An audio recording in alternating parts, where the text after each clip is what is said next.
한국 경찰사가 나옵니다. 근데 여러분 이 앞쪽은 시험 문제 안 나와. 제가 100% 장담할 수는 없어요. 이 순경 시험에서는 하여튼 안 나왔어. 간부후생 시험에서는 한 4, 5년, 5, 6년마다 한 번씩 나왔어요. 근데 우리 순경 시험이 40문제 체제로 가기 때문에 앞으로 나올 때가 있기는 있을 거예요. 그러나 사실상 관심의 대상이 많이 멉니다. 그래서 제가 저 심화 때는 좀 말씀을 드려도 오늘은 좀 넘어가고 가보개혁부터 보도록 하겠습니다. 그래서 93페이지인데 옆에 92페이지를 볼게요. 자, 92페이지가 뭐냐면 자, 가보개혁 이전의 경찰 제도의 특징을 보시면 그러니까 가보개혁에서 우리 경무청이 출범하면서 근대적 경찰 제도가 이제 시작한 거지 않습니까? 제대로 된 경찰기관이 제대로 된 독립적 경찰기관이 가보개혁의 경무청부터 시작한 거예요. 자, 근데 왼쪽에 가보개혁 이전의 경찰제도의 특징을 보시면 자, 경찰제도가 중국의 영향을 많이 받죠. 이것을 일본으로 넣으면 깜빡해. 여러분 기지개 한번 켜시고 힘내세요 여러분. 네. 자, 우리 가보개혁은 일본의 영향을 직접적으로 막 받아서 막 진행됩니다. 근데 가보개혁 이전에다가 일본의 영향하면 또 그럴싸해 보여. 왜냐? 사실 우리나라가 일본한테 영향을 받은 것이 가보개혁뿐만 아니라 가보개혁 직전에 일본은 메이지 유신으로 막 근대화를 확 추진하면서 우리나라랑 격차가 확 벌어져 버리죠. 그래서 가보개혁 하기 전부터 일본 영향을 받기 시작하죠. 그러나 가보개혁 이전이라고 하면 가보개혁 바로 직전 몇 년 전을 얘기하는 것이 아니라 엄청나게 그 긴 시간 고구려백제 신라부터 다 얘기하는 거잖아요. 그래서 가보개혁 이전의 경찰제도에서는 중국의 영향을 많이 받죠. 중국의 영향을 압도적으로 중국의 영향을 받고요. 그러다가 이제 가보개혁부터 일본한테 넘어가는 것이고요. 자, 이번에 경찰작용과 다른 행정작용, 사법작용, 군사작용이 분화되지 않고 통합적으로 수행되죠. 그래서 가보개혁 이전의 경찰기관이라고 하면 그냥 군이나 이런 강제력 쓰는 기관을 다 그냥 경찰기관이라고 바라보면서 막 서술을 해버립니다. 그래서 별도의 경찰기관이 따로 있는 것이 아니라 그냥 통합적으로 시행됐고요. 3번에 경찰 기능은 주로 지배 세력의 지배 체제 유지 수단이었어요. 그러면서 개인들도 또 생각해줬어요. 그래서 3번에 경찰은 지배 세력의 지배 체제 유지 수단이었고 그러나 4번에 국민의 생명과 재산 보호에도 관심을 가진 것은 맞고 그래서 조금 부정적으로 경찰의 기능이 지배 세력의 지배 체제 유지 수단이었다 이렇게 표현하기도 하고 조금 긍정적으로 개인의 생명 재산 보호에도 관심을 가졌다. 그래서 저 고조선의 8조 근법 있지 않습니까? 거기서 뭐 살인한 자는 죽이지 않습니까? 그 살인한 자를 죽이는 것을 살인한 자를 죽이는 그 잔인성에 목격하지 않고 사람의 생명이 소중하니까 사람을 죽인 사람은 죽여버리는 것을 이 생명 존중 사상으로 그렇게 해석을 해버립니다. 나쁘게 해석하면 범죄가 그냥 때려 죽여버리는 거지 않습니까? 나쁘게 해석하면 뭐 독재, 뭐 인권 침해, 인권 의식이 별로 없는 거. 나쁘게 보면 이렇게 볼 수 있겠지만 그것도 그걸 좋게 해석하면 사람의 생명을 소중하게 생각하니까 사람을 죽인 자는 죽여버리는 것이죠. 그래서 그거를 해석을 할 때 생명 존중 사상이라고 그냥 해석을 해버립니다. 그래서 우리 저 가보개혁 이전의 경찰 활동을 지배 세력의 체제 유지 수단인 거예요. 그러나 개인의 생명 침해라든가 신체 침해 이런 것에 대해서 또 그다음에 절도 범죄도 처벌하고 이렇게 하기 때문에 개인의 생명, 신체, 재산도 보호해줬다 이런 식으로 좋게도 해석을 해버리는 것이죠. 그래서 양쪽의 해석이 조금 다 있습니다. 자, 오른쪽에 가보개혁부터 보도록 할게요. 여러분 가보개혁부터 보실 때 이 경찰 기관의 변천사가 있어요. 그거를 이렇게 조금 제가 거기다가 좀 표로 좀 해놨습니다. 그래서 머릿속에 좀 질서를 부여 넣는 것이죠. 그래서 가보개혁부터 시작해서 청부, 시통, 그다음에 국입니다. 이건 뭐예요? 이것은 여러분 여기 좀 봐주십시오. 청부, 시통, 총국입니다. 이 가운데가 이게 강제 병탄이죠. 1910년 이제 옛날에는 이제 한일 합병이라고 했는데 지금은 이제 한일 합병 서로 뭐 동등한 의사에 의해서 한 것이 아니라 강제로 우리가 나라를 빼앗긴 것이기 때문에 강제 병탄이라는 표현을 주로 쓰죠. 그래서 일제한테 나라를 빼앗긴 거. 그 이전에 청부, 시통. 그 이후에 총국 이렇게 있습니다. 자, 그래서 1894년에 경무청이죠. 그래서 우리 근대화가 시작되면서 경무청이 출범하면서 우리 근대 경찰이 출발하죠. 근데 1900년에 이게 경부로 승격합니다. 이 경무청은 내무암문이거든요. 내무암문의 경무청으로 들어서는데 저 광무개혁의 일환으로 경부로 승격을 합니다. 그런데 광무개혁 자체가 실패하니까 광무개혁의 일환으로 들어온 경북도 이제 실패해서 그래서 이런 표현이 있습니다. 뭐 1년여 만에 경부대신이 경부장관이죠. 경부장관이 1년여 만에 12번이나 교체되고 1년여 만에 그 우두머리가 12번이나 교체됐으니 그게 제대로 자리를 잡았겠냐고요. 실패하는 것이죠. 그래서 1년 여만에 실패하고 다시 경무청으로 환원됩니다. 이게 1902년이고요. 이때 경무청으로 환원될 때는 내부의 경무청인데 전국을 관할하게 되죠. 원래 이 앞쪽은 전부 다 한성부만 관할했거든요. 서울 한성부만 관할했는데 이 경무청으로 환원될 때는 전국을 관할합니다. 그래서 이 경무청 이것을 최초 경무청을 소경무청이라고 하고 전국으로 확대된 이 경무청을 대경무청이라고 합니다. 이 대경무청을 오늘날 경찰청의 원형이다 이런 표현도 써요. 그 이유가 뭐예요? 다른 이유 하나도 없어. 그냥 전국을 관할했기 때문에 오늘날 경찰청의 원형이다 이런 표현을 쓰기도 합니다. 자, 을사늑약이 1905년도에 있었죠. 그러면서 1907년에 경무부 이게 경무청 대경무청이죠. 1907년에 경무부가 1907년에 생깁니다. 이 경무부는 통감부 경무부입니다. 통감부 경무부. 뭐냐면 1905년 을사늑약이 있은 다음에 일본이 통감 정치를 시행하죠. 이 통감 정치라는 것이 기존의 행정 조직 그대로 있어. 그대로 놔두고 새롭게 통감부를 설치한 다음에 통감부가 실권을 장악해 버리죠. 그래서 경찰도 경무청 그대로 있고 새롭게 통감부 안에 경무부를 설치해서 이 경무부가 실권을 장악해 버리는 겁니다. 이 경무청은 어떻게 돼? 기존에 있었던 경무청은 경시청이 됩니다. 경시청이. 그래서 역시 1907년에 경무청이 경시청으로 바뀌고요. 그 다음에 1910년 강제병탄 직전에 통감부 이 경무부가 경찰 통감부로 바뀝니다. 여기 통감부죠. 이 위쪽에 통감부는 입법부, 사법부, 행정부 할 때 부고 아래 부는 뭐 행정안전부, 뭐 문화체육관광부 할 때 이제 작은 부, 이것은 큰 집 부고 이것은 작은 부입니다. 어쨌든 통감부 안에 경찰 통감부가 설치됩니다. 경무부가 경찰 통감부로 가는 것이죠. 경무청이 경시청이 되는 것이고 경무부가 경찰 통감부로 됩니다. 대신 여러분들 저 경찰 통감부를 경무총감부라고 돼 있는 책도 있어요. 그래서 여러분들 뇌리에 경무총감부라고 이렇게 기억하시는 분도 있으실 거예요. 그래서 이것을 경무총감부라고도 합니다. 왜냐하면 제가 찾아보니까 그러니까 지금 교수님들 책 안에서 이걸 경무총감부라고 서술하기도 하고 경찰 통감부라고 서술하기도 합니다. 근데 그 이유가 명칭이 금방 한 며칠 만에 바뀌어버렸더라고. 명칭이 경무총감부였다가 금방 며칠 만에 확 바뀌어버렸어요. 그래서 경무총감부라고 하기도 하고 경찰 통감부라고도 하기도 합니다. 자, 강제병탄이나 이제 총독부로 바뀌어버리죠. 총독부가 조선을 지배해버립니다. 이 총독부 안에 경무총감부가 설치되죠. 경무총감부. 총독부 안에 경무총감부가 설치됩니다. 이 경무총감부가 3.1운동이 일어나니까 일제가 좀 회유책을 펴죠. 기만전술 회유책을 펴서 경찰 조직을 축소하죠. 축소하는 것이 경무총감부에서 경무국으로 축소시켜버립니다. 이 축소시켜놓은 것을 폐망할 때까지 이제 이어가는 것이죠. 끌고 가는 것이죠. 자, 이 경무총감부에서 경무국으로 줄인 이 1919년 이 경무국이 그러면 실제 하는 일도 줄어들었느냐? 그건 아니라는 거예요. 그냥 하는 일은 똑같은데 그냥 일제가 이제 조금 느슨하게 부드럽게 다뤄줄게 라고 했는데 말만 그런 것이고 실제로 하는 일은 똑같다고 하는 것이 저 경무국입니다. 그래서 여러분 이 경찰 조직의 변천사 1894년부터 저 일제시대 전반에 이르기까지 청부시통 총국 청부시통 총국 그렇게 좀 생각을 해주시고 숙지해주세요. 여러분 머릿속에 좀 얼개설개 막 지도를 머릿속에다 해줘야 돼. 그냥 완전히 각계격파로 머릿속에 넣으면 머릿속에서 완전히 혼란을 일으키죠. 그래서 질서를 조금 이렇게 넣어주셔야 됩니다. 자, 그러면 하나하나 좀 볼게요. 자, 갑오개혁과 근대경찰. 자, 전개 과정이 1번에 우리나라는 근대적 의미의 경찰 개념이 도입된 것이 1894년 갑오개혁부터고요. 자, 2번 중간에 조직법적 근거와 경무청 관제 직장, 그다음에 작용법적 근거, 행정경찰 장정 이 근거 기준이 처음으로 마련돼서 근대국가적 경찰 체제를 갖추는 시발점이 됐고요. 다만 아쉬운 점은 일본의 의도대로 좀 진행이 됐죠. 그래서 일본 경찰 체제 이식을 위한 지배 전략의 일환이라는 아주 중대한 한계가 있는 것이 이 갑오개혁이었습니다. 이것을 증명하는 것이 이제 다음 줄에 나옵니다. 자, 갑오개혁이 어떻게 진행됐어? 3번에 일본 가기에서 한국 경찰 창설을 결정해서 그 밑에 처음으로 경찰이라는 용어를 사용한 것이 법무암은 관리 사법행정경찰이라는 이름으로 들어왔습니다. 자, 아래 당구장 표시에 일본의 경우 1872년 가와지 도시오시 이 철로리량 동경경시청을 만든 가와지 도시오시 철로리량 이 사람을 일본 근대경찰의 아버지라고 부릅니다. 우리나라 근대경찰의 아버지는 경무청 설립을 주도한 육일준을 우리 근대경찰의 아버지라고 합니다. 마찬가지로 일본도 동경경시청 창설을 주도한 이 가와지 도시오시를 일본 근대경찰의 아버지라고 해요. 자, 일본의 경우 1872년 가와지 도시오시 철로리량 이 유럽 국가 치안행정 시찰 보고서를 작성하면서 프랑스, 독일 등 치안 조직을 경계사찰의 줄임말인 경계사찰에서 경찰을 따온 것이죠. 그래서 K사츠 경찰이라고 번역한 이후부터 경찰이라는 용어가 사용됐고 그것이 갑오개혁 때 이제 우리나라로 넘어온 것이죠. 경찰이라는 용어가.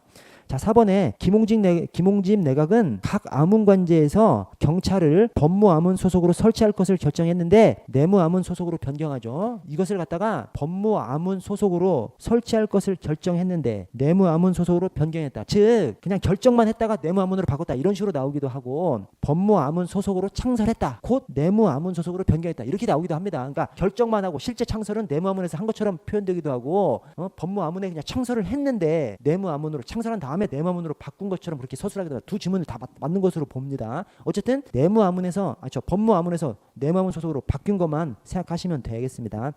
자, 아래 최초의 조직법인 경무청 관제 직장. 자, 경무청 관제 직장 한국경찰 최초의 조직법이고요. 2번 한성부에 경찰이 창설되고 전국 관할이 아니었고요. 자, 3번에 좌우포도청을 합쳐서 경무청을 신설하고 내무아문에 예속시켜서 한성부 내에 일체 경찰 사무와 감옥 사무를 총괄하고요. 그 밑에 이 경무청의 경무청장이 경무사고요. 그 밑에 경찰지서장이 경무관입니다. 한성부의 오부 잔해, 이 말이 한성부가 전통적으로 동서남북 그다음에 중 동서남북중 이렇게 행정구역이 나눠져 있었죠.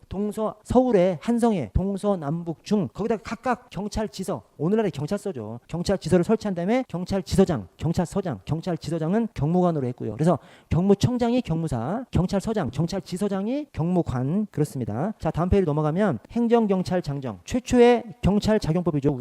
그래서 최초의 경찰작용법도 행정경찰장정인데 조직법하고 작용법을 합쳐도 장정이에요. 경무청 관제 직창, 행정경찰장정, 장정입니다. 장정. 최초의 경찰작용법도 장정. 조직법하고 작용법을 합쳐도 맨 끝 글자가 장정이에요. 장정.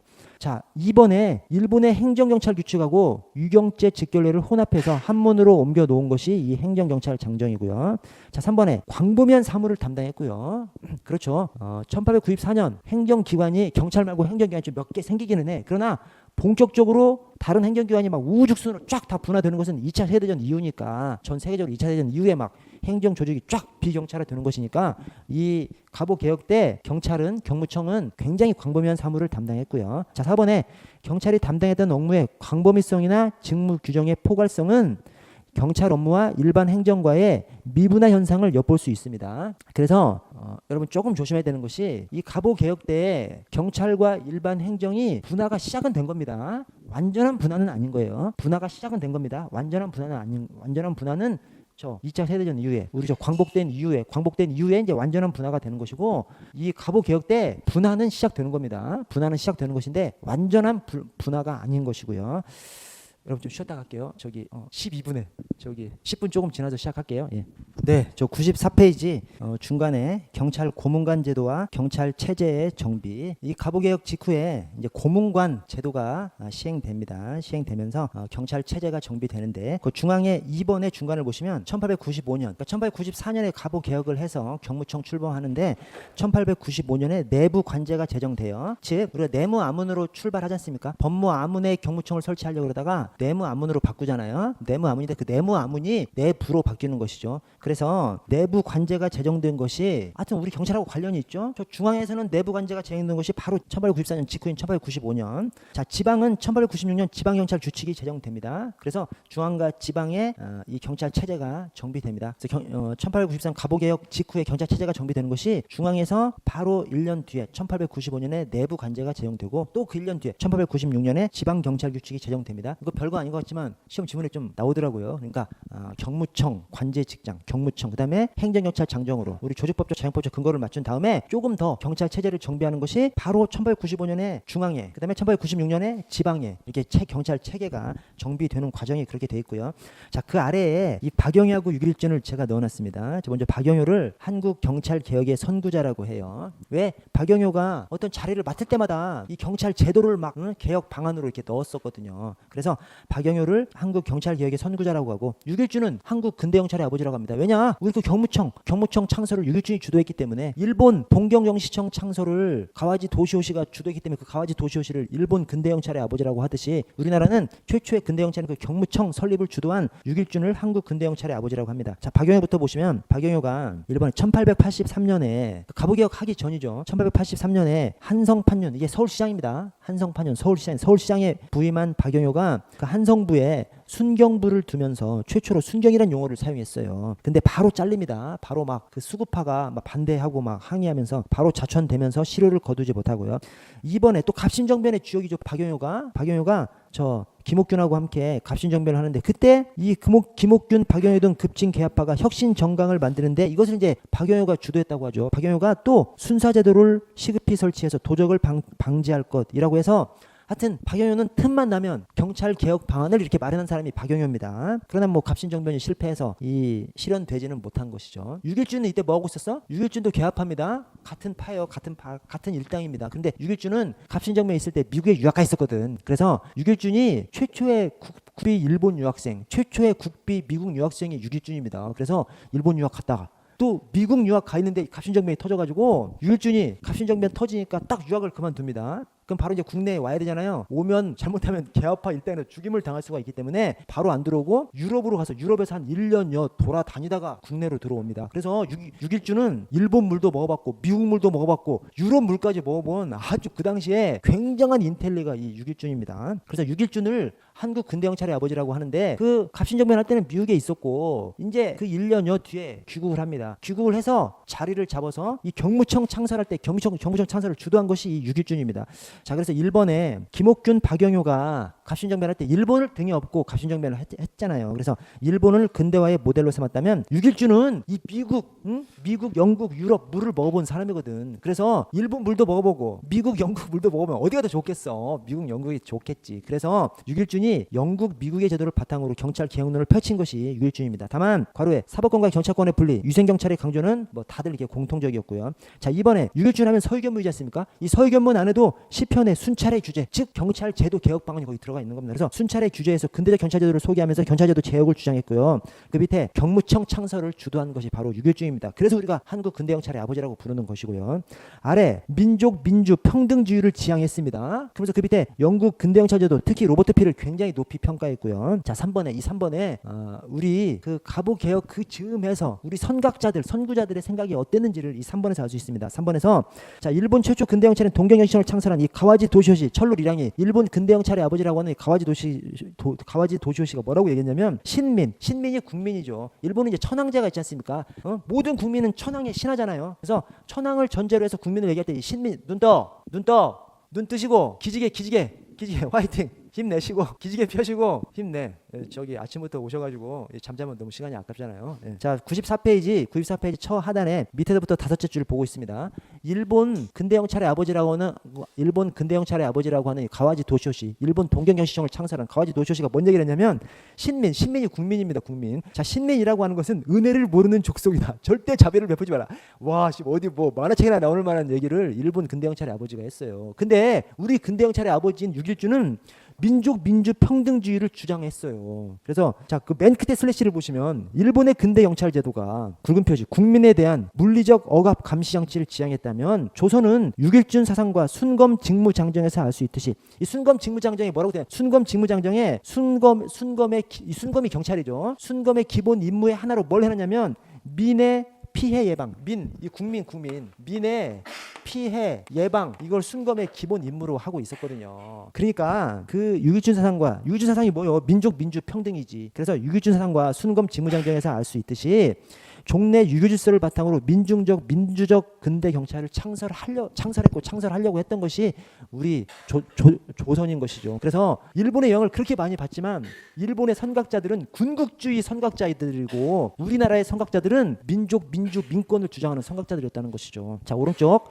자, 광무개혁으로 넘어가 보겠습니다. 자, 광무개혁에 따라서 경부가 출범하게 됩니다. 광무개혁의 일환으로 경부가 출범합니다. 그래서 1900년 내부에서 독립해서 중앙관청인 경부가 설치됩니다. 자, 이번에 국내 경찰서와 한성부 내 5개 경찰서 3개 분서를 두고 이를 지휘하는 경무감독소까지 두죠. 이 경무감독소 한성부에 설치하지만 저 경부의 산하기관이죠. 경부 아래에 있는 것이 이 경무감독소죠. 경부 아래 한성부에 경무감독소를 둬서 경찰서 분서를 지휘 감독하게 만들었습니다. 자, 아래 이원적 체계가 한성 계양시장만 경부에서 관할하고 나머지 그 외 관찰부에는 총순을 둬서 이 관찰사의 보조 기관으로 총순을 둬서 지방은 그렇게 합니다. 즉 경부는 경부로 승격하지만 한성부만 관할하는 것이죠. 한성부하고 계양시장 전국을 관할하는 것이 아니었습니다. 자, 경부 경찰체제가 좌절하게 됩니다. 왜? 광무개혁의 일환으로 경부가 출범했는데 광무개혁 자체가 실패하니까 경부 체계도 실패할 수밖에 없는 것이죠. 그래서 일본의 저쪽 끝에 1년여 만에 경부 대신이 12번이나 교체되는 등 아주 제대로 안착을 못한 것이죠. 그래서 경부는 해체되고 1902년에 다시 경무청이 경부의 업무를 관리하게 됩니다. 아래 3번에 이때 경무청은 전국을 관할하게 했어요. 그 전에 경무청하고 경부는 한성부만 관할하지 않습니까? 근데 1902년에 새로 설치된 경무청은 전국을 관할하기 때문에 그래서 오늘날 경찰청의 원형이다 이렇게 우리가 표현을 합니다. 아래 일본 헌병의 주둔을 보시면 1896년에 일본 헌병대가 명목상 한성과 부산 간 군용 전진선 보호를 위해서 대구에 자리를 잡습니다. 근데 불과 몇 개월 사이에 한성으로 이전해요. 최초 대구에 본부를 뒀다가 한성으로 바로 이전을 합니다. 자, 이번에 1906년 한국주차군사령부 조례. 이 표현이 여러분 우리 이 주차가 뭐 말이냐면 주둔 차. 우리 저기 뭐 신병 치료차 미국에 갔다 이런 표현을 하지 않습니까? 신병 치료를 위해서 미국에 간 것을 뭐 신병 치료차 미국에 갔다. 그래서 이게 한국주차가 한국에 주둔해 있는 한국에 주둔해 있는 군사령부의 조례가 한국주차군사령부 조례죠. 여기에서 문관인 한국통감에게 이 한국통감이 지금 실권을 장악하고 있는 사람이지 않습니까? 이 을사늑약 뒤에 기존 정치행정조직을 그대로 놔둔 상태에서 별도로 통감부를 만들어서 통감의 실권을 장악해버리잖아요. 근데 그 실권을 장악한 이 문관인 한국통감에게 예외적으로 주차군 지휘권을 인정했대요. 즉 여기서 알 수 있는 것이 뭐냐면 조선 통치에 군을 공식적으로 활용한 것이죠. 일본이 이 군을 뭐 중국하고 싸우는 데만 군을 둔 것이 아니라 조선 통치에 군을 공식적으로 활용한 것이죠. 왜냐? 문관인 한국통감이 군을 지휘했으니까. 자, 3번에 프랑스 헌병제도를 모방한 일본의 헌병 조례에 의하면 헌병은 군사경찰 이외에도 행정경찰, 사법경찰을 겸하였으므로 사실상 헌병경찰로 봐도 좋고요. 자, 4번에 일본 헌병의 한국 주둔은 한일 합병 이후에 한일 합병 강제병탄 이후에 헌병 경찰제의 시발점이라고 할 수 있습니다. 그래서 갑오개혁 바로 치고 1896년부터 그냥 헌병이 조선에 그냥 밀고 들어와서 아주 헌병으로 통치를 그냥 공식적으로 헌병 통치를 해버린 거예요. 공식적으로. 자, 다음 페이지 보시면 자 1905년 을사늑약 이제 직후의 얘기를 이제 합니다. 자 통감부 경무부 경찰체제의 출범. 1905년 을사늑약 이후에 일제에서 기존의 행정 조직은 그대로 놔둔 상태에서 통감부를 별도로 설치하죠. 근데 그 통감부가 실권을 장악해버려요. 그래서 우리 경찰도 통감부 안에 별도로 경무부를 설치합니다. 기존의 경무청 그대로 있는데 대신 기존의 경무청이 전국을 관할했었는데 을사늑약 직후에 1905년도에 한성부로 다시 줄여놔요. 한성부에 다시 줄여놓고 1907년에 통감부 안에 경무부를 설치합니다. 자, 그래서 1905년 저 그때 통감부에 의한 통감 정치가 시작되었고, 자, 그 아래 1905년 2월 중간에 경무청을 한성부 내 경찰로 일단 축소를 시켜놓습니다. 시켜놓고, 자, 이번에 1907년에 통감부 소속으로 경무부를 설치해서 이 경무부가 기존에 그냥 경무청 그대로 있는 상태에서 경무부를 설치하는데 경무부가 경찰권을 실권을 행사하는 조직이 돼버리죠. 자, 3번에 경시청 관제를 통해서 한성의 경무청은 경시청으로 바꿔버립니다. 경시청으로 바꿔버리고, 자, 4번에 1910년 경술국치 직전이죠. 나라 뺏기기 직전에 통감부 경찰서 관제에 따라서 통감부 직속으로 경찰 통감부를 설치합니다. 근데 이 경찰 통감부를 경무총감부라고도 불러요. 그래서 경찰 통감부, 경무총감부를 강제 병탄 직전에 설치합니다. 그리고 각 도에는 경찰부를 설치하는데 각 도의 경찰부 이것도 제가 그 정오표에서 적어놨듯이 경찰부를 경무부라고 부르기도 합니다. 경무부. 그래서 가로 열고 경무부라고 좀 적어주세요. 가로 열고 경무부. 그래서 경찰 통감부 또 경무총감부라고 부르기도 하고 또 지방에는 경찰부 또는 경무부라고도 부르는 것을 설치하면서 지방 행정기관과 경찰기관이 분리하게 되고요. 자, 그 밑에 한국 경찰권의 상실이 이제 이런 법령을 통해서 한국 경찰권을 상실하게 됩니다. 법령 각서 이런 거. 그래서 이렇게 상실하게 되는 그 순서가 취한사경이에요. 취한사경. 각종 협약서 이런 것이 취한사경. 그래서 취극서, 한일협정, 사법감옥사무 위탁각서, 경찰사무 위탁각서, 취한사경. 그 취한사경의 내용이 뭐예요? 일외사전입니다. 취한사경 일외사전. 일외사전이 뭐냐면, 자, 취극서에서는 제한국 일본인에 대한 경찰 사무를 뺏겨버려요. 제한국 일본인에 관한 경찰 사무 뺏겨버리고요. 그다음에 한일협정에서는 제한국 외국인에 대한 경찰 사무를 뺏겨버리고 마지막에 사법 감옥사무 위탁각서에서는 거기 말 그대로 사법 감옥사무를 뺏겨버리고요. 경찰 사무 위탁각서에서는 경찰 사무 전체를 뺏겨버립니다. 그래서 취한사경 일외사전, 취한사경 일외사전 이렇게 숙지해 주십시오. 취한사경 일외사전. 자, 4번에 갑오 개혁부터 일제 강점기 이전 경찰의 특징을 보시면 이게 1894년부터 1910년까지 1894년부터 1910년까지 그 경찰의 특징을 보시면 자, 1번에 한국에서 경찰이 일반 행정 또는 군 기능과 분리된 시기입니다. 왜냐? 최초로 경무청이 설립이 됐잖아. 경찰만 전담하는 경무청이 최초로 설치가 됐기 때문에 분리가 시작된 시기죠. 그러나 일반 행정과의 분리가 완전히 된 것은 아니고 완전히 되는 것은 2차 세대전 이후에 광복된 다음에 이루어지는 것이고 전 세계적으로 이 갑오 개혁으로 일반 행정과의 분화가 시작됐어 또는 일반 행정과 분리됐어 이런 식으로 표현합니다. 그러나 완전히 분리됐다고 하면 안 되고요. 그래서 제도적 의미의 경찰이 탄생하고 경찰이라는 용어가 처음으로 등장했습니다. 자, 이번에 경찰의 임무역은 광범위했고요. 왜냐? 일반 행정기관과 완전히 분화되지 않았기 때문에 일반 행정기관과 완전한 분화는 2차 세대전 이후이기 때문에 광복 이후이기 때문에 그래서 경찰이 광범위한 영역을 담당할 수밖에 없었고요. 자, 3번에 경찰 이념이 국민의 인권 보호가 아니라 일본 제국주의 침략을 확보하는 데 있었고요. 5번에 철저하게 일본의 의도와 계획하에 일본 경찰에 드는 과정이었다라고 평가됩니다. 자, 그리고 이제 오른쪽 일제 강점기로 넘어갑니다. 일제 강점기 경찰은 크게 두 부류로 나눌 수 있죠. 어느 부류로? 3.1운동 이전 헌병 경찰 시대, 3.1운동 이후 보통 경찰 시대 이렇게 두 가지로 크게 나눌 수 있습니다. 자, 먼저 헌병 경찰 시대를 보시면 1번에 경술국치 전인 1910년 통감부의 경찰 통감부, 경무총감부를 그다음에 각도의 경무부를 설치해서 경찰 사무를 서울과 황구의 경찰 사무는 경찰 통감부의 직할로 그렇게 했습니다. 자, 이번에 1910년 강제 병탄된 다음에 통감부는 폐지되고 이제 총독부가 들어서고요. 총독부의 경무총감부의 장이 경무총장이고요. 각 도에는 경무부, 장은 경무부장이고요. 그래서 경무총감부, 그다음 각도의 경무부 이 체제로 이제 운영하게 됩니다. 자, 3번에 총독이 재령권을 갖고요. 이 재령권이 뭐예요? 법령을 만드는 거. 그래서 법령을 만드는 것은 이 최고 지도자인 이 총독이 만드는 것이고 경무총장, 경무부장 이게 이제 경찰 지휘관들이죠. 경찰 지휘관들은 명령권, 이 명령권이 처분권이라고 생각하시면 됩니다. 하명권, 명령권. 그래서 법을 만드는 것은 총독이 하는 것이고 처분을 하는 것은 경찰 지휘관들이 하는 것이죠. 그래서 이 총독의 재령권과 경무총장, 경무부장의 명령권을 통해서 각종 전제주의적 경찰권을 행사하게 됩니다. 자, 4번에 1910년 조선 주차 헌병 조령. 이 뜻이 조선에 주둔 차 있는 헌병의 조령이죠. 자, 을 통해서 헌병이 그 신분을 유지한 채 경찰관의 직무를 수행할 수 있게 했습니다. 그래서 헌병 경찰은 명시적인 근거가 있었습니다. 조선 주차 헌병 조령.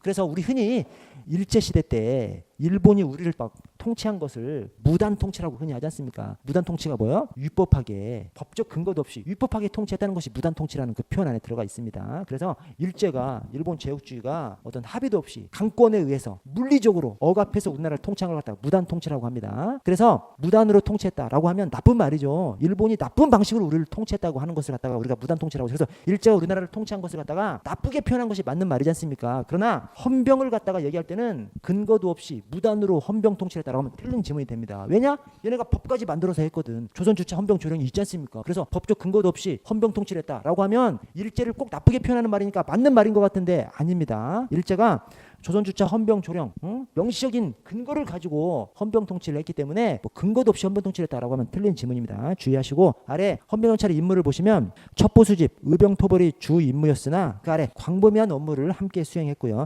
자, 아래 헌병 경찰과 보통 경찰의 배치를 보시면 헌병 경찰은 의병 출몰 지역이나 군사상 중요한 지역에 배치됐고 보통 경찰, 일반 경찰, 보통 경찰은 개항장이나 도시에 배치를 했습니다. 그래서 일반 경찰이 개항장, 도시, 일반 궤도. 그러면 헌병 경찰이 이제 그 나머지 그래서 여러분 일반 궤도라고 숙지 좀 해주십시오. 일반 궤도. 일반 경찰이 궤도, 개항장이나 도시에. 근데 일반 경찰을 보통 경찰이라고도 합니다. 보통 여기 일반 궤도까지 외웠는데 보통 경찰이라고 나와가지고 헷갈리시면 안 되고 일반 경찰하고 보통 경찰하고 똑같은 것이고 지금 뭐하고 비교하려고 그래? 헌병 경찰하고 비교하려는 것이죠. 일반 경찰, 보통 경찰이 궤도, 일반 궤도, 개항장이나 도시에 배치하고 그 나머지가 이제 헌병 경찰이고요. 다음 페이지 보시면 헌병 경찰 제도를 뒷받침해준 법령이 보집 출신입니다. 보집 출신. 이게 지금 헌병 경찰 제도가 언제까지요? 3.1운동 이전이잖아요. 3.1운동 이전이 보집 출신이고요. 그 다음에 저 밑에 보통 경찰 시대의 동그라미 3번을 보시면 보통 경찰 시대에 일제가 우리나라를 통치한 법령이 정치예입니다. 정치예. 그래서 보집 출신 정치예. 보집 출신 정치 이렇게 숙지 좀 해주십시오. 이 일제 시대가 크게 3.1운동 이전 헌병 경찰 시대, 3.1운동 이후 보통 경찰 시대인데 그때 우리나라를 억압했던 법령들의 이름이 3.1운동 이전이 보집 출신, 3.1운동 이후가 정치예 이렇게 됩니다. 보집 출신 정치 이렇게 좀 숙지를 좀 해주시고. 자, 보통 경찰 시대 이제 3.1운동을 기점으로 해서 보통 경찰 시대로 넘어갑니다. 자, 1번에 첫째로 그때 총독부 직속의 경무총관부를 폐지하고 총독부에 경무국을 둡니다. 이게 왜 그래? 경무총관부를 좀 줄여서 축소시키는 거죠. 그래서 우리가 지금까지 헌병 경찰을 통해서 너희들을 강압적으로 했는데 이제 조금 풀어줄게 이런 의도입니다. 그런데 무늬만 기만 전술인 것이죠. 그냥 겉으로는 그렇게 얘기하면서 실제 하는 일은 똑같이 그냥 전에 경무총관부에서 하던 일을 그대로 경무국에서 기구만 조금 축소된 것처럼 보이지 실제로 하는 일은 그냥 똑같았던 것이고요. 자, 2번의 둘째 줄에 치안 유지 업무 이외에 각종 조장 행정의 원조, 그다음에 민사 쟁송 조정 사무, 집단리 업무까지 다 그냥 경찰이 수행했고요. 경찰의 직무와 권한은 큰 변화가 없었습니다. 그래서 조금 뭐 부드럽게 해줄게 말만 그렇게 하고 실제로는 계속 억압을 이어갔던 것이고요. 각종 치안입법의 제정, 자 정치범 처벌법을 제정하고요. 일본에서 제정된 치안유지법을 또 우리나라에서 시행했습니다. 그래서 우정일치 엄청 유명한 암기 문구입니다. 저 한국사에서도 나오는 우정일치. 우리나라에서 정치범 처벌법을 제정했고요. 일본에서 제정된 치안유지법을 우리나라에까지 적용했습니다. 그래서 우리나라에서 제정한 것은 우정, 우리나라 정치범 처벌법이고, 그다음에 일본에서 제정된 치안유지법을 우리나라에까지 적용했습니다. 그래서 치안유지법은 일본에서 제정된 것이죠. 아 진짜 짜증나요, 여러분.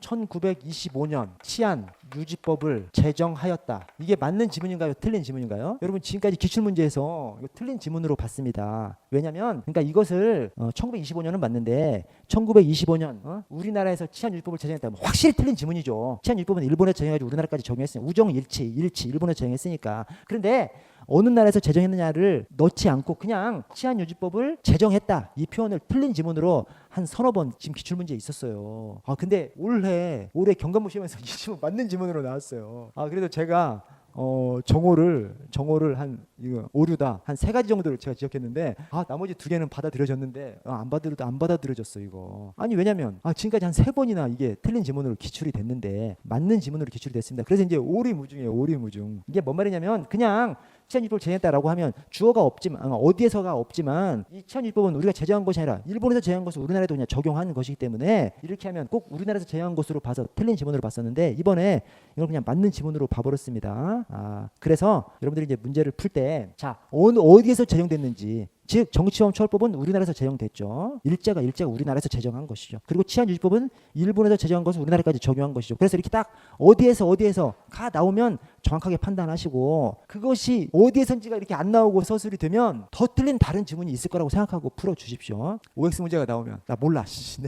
진짜 몰라. 왜 몰라? 진짜 몰라요. 지금까지 3번이나 이걸 틀린 지문을 했는데 이번에 맞는 지문을 했어. 근데 맞는 지문을 한 것에 대해서 어떤 근거 체계 이렇게 되는 것이 또 있어. 당연하지. 우리 경찰학 책들은 뭐 이렇게 서술하기도 저기 서술하고 여기저기 엄청 많지. 그래서 근거를 대고 이것을 받아들여주지 않았어요. 그냥 이것을 맞는 지문으로 봐버린 거예요. 이제 그냥 오리무중입니다. 오리무중. 그래서 앞으로는 이것을 출제할 때 이게 굉장히 지금 막 논란이 많이 됐기 때문에 앞으로는 이것을 출제를 할 때 어디에서 제정된 이걸 넣어서 문장을 만들 거라고 믿습니다. 그렇지 않으면 그냥 혼란에 빠져버리는 거죠. 그래서 만약에 혹시 어디에서라는 말이 안 들어서 그냥 나오면 더 틀린 다른 지문이 있을 거라고 생각하시고 다른 지문들이 완전히 맞아. 그럼 이것을 틀린 지문으로 생각해야 되는 것이죠. 대신 OX는 찍으세요 여러분. 저기 개수형으로 나오면 찍어야 돼요. 어쩔 수 없습니다 여러분. 정말입니다. 제가 뭐 어쩔 수 없어요. 찍고 나중에 이제 내가 쓴 답이 아니면 이의제기하는 것이죠. 그래서 이의제기에 운명을 걸어볼 수밖에 없는 그런 상황입니다.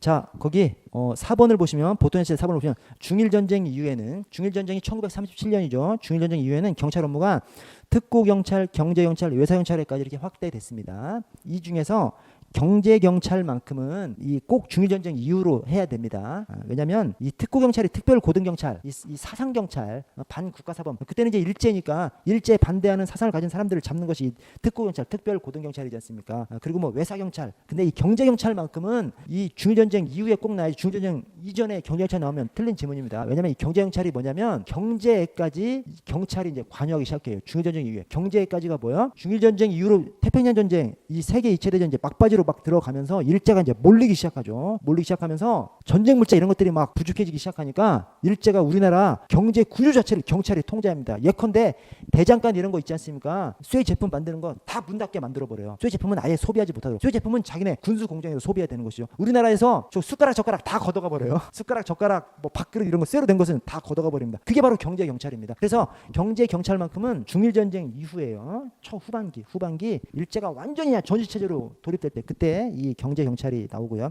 자, 아래 식민지 시대 경찰의 특징을 보시면 1번 식민지 경찰은 1919년 3.1운동 이전이나 이후에 관계없이 일본의 식민 지배의 중추 기관이었고요. 그냥 겉으로 그냥 문의로만 헌병 경찰 제도를 보통 경찰 제도로 바꾼다고 하는데 실제로 그냥 똑같이 그냥 억압의 체계로 경찰 직무는 똑같이 억압의 체계로 작동한 것이고요.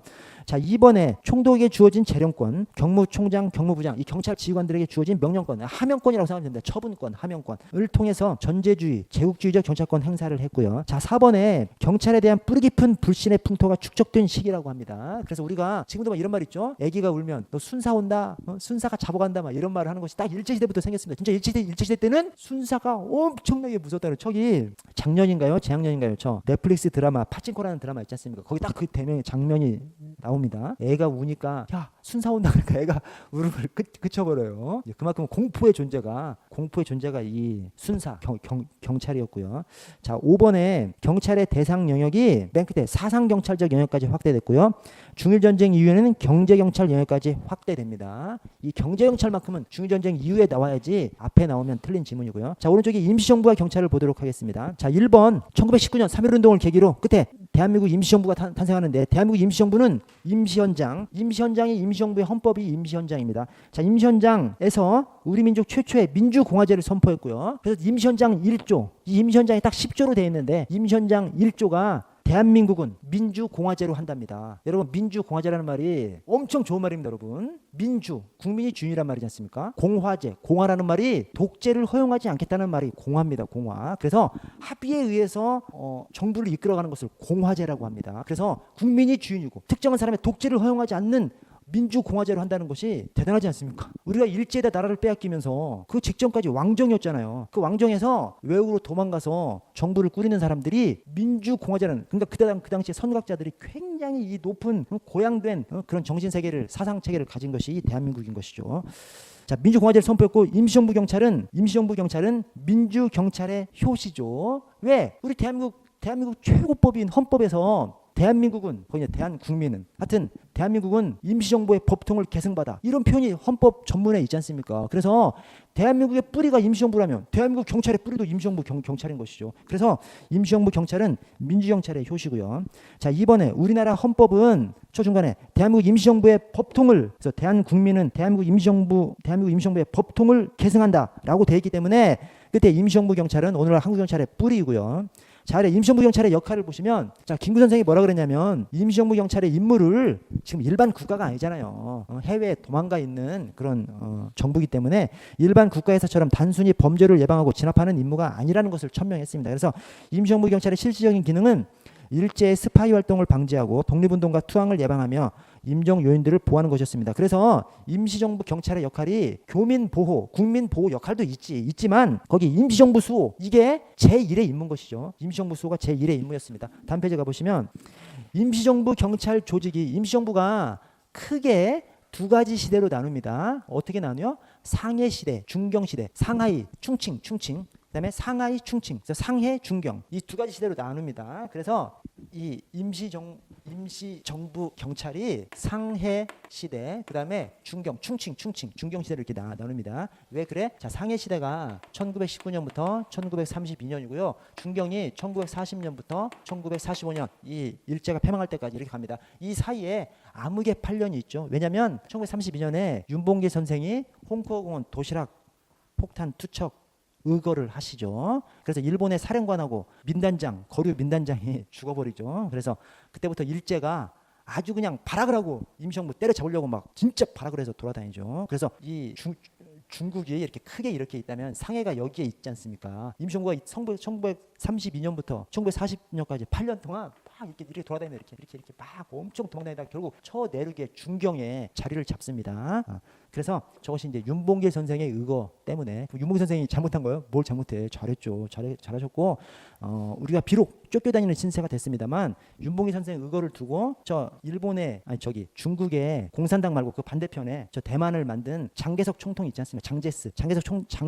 장제스 총통이 한 말이 있죠. 중국의 100만 대군이 하지 못한 일을 조선의 한 청년이 해냈다. 이렇게 얘기를 하면서 그때부터 임시정부의 재정적 지원을 중국에서 많이 해주죠. 그래서 비록 일본한테 쫓겨다니지만 재정적으로는 지원을 많이 받습니다. 중국으로부터. 그러면서 중국하고는 협력 관계가 좀 돈독해지죠. 그러면서 막 동다니다가 1940년부터 충칭에서 이제 자리를 잡기 시작합니다. 자, 이 상해 시대하고 중경 시대로 임시정부를 크게 나눌 수가 있는데 이때 각각의 경찰 조직이 경연의 무위죠. 경연의 무위. 그래서 이 임시정부 안에 경무국, 그다음에 연통제, 의경대, 그다음에 경무과, 경위대 이렇게 되어 있습니다. 여기서 이 각각의 임시정부 경찰 조직의 근거 법령을 좀 숙지하셔야 됩니다. 그래서 이 경무국 설치는 대한민국 임시정부 장정, 대한민국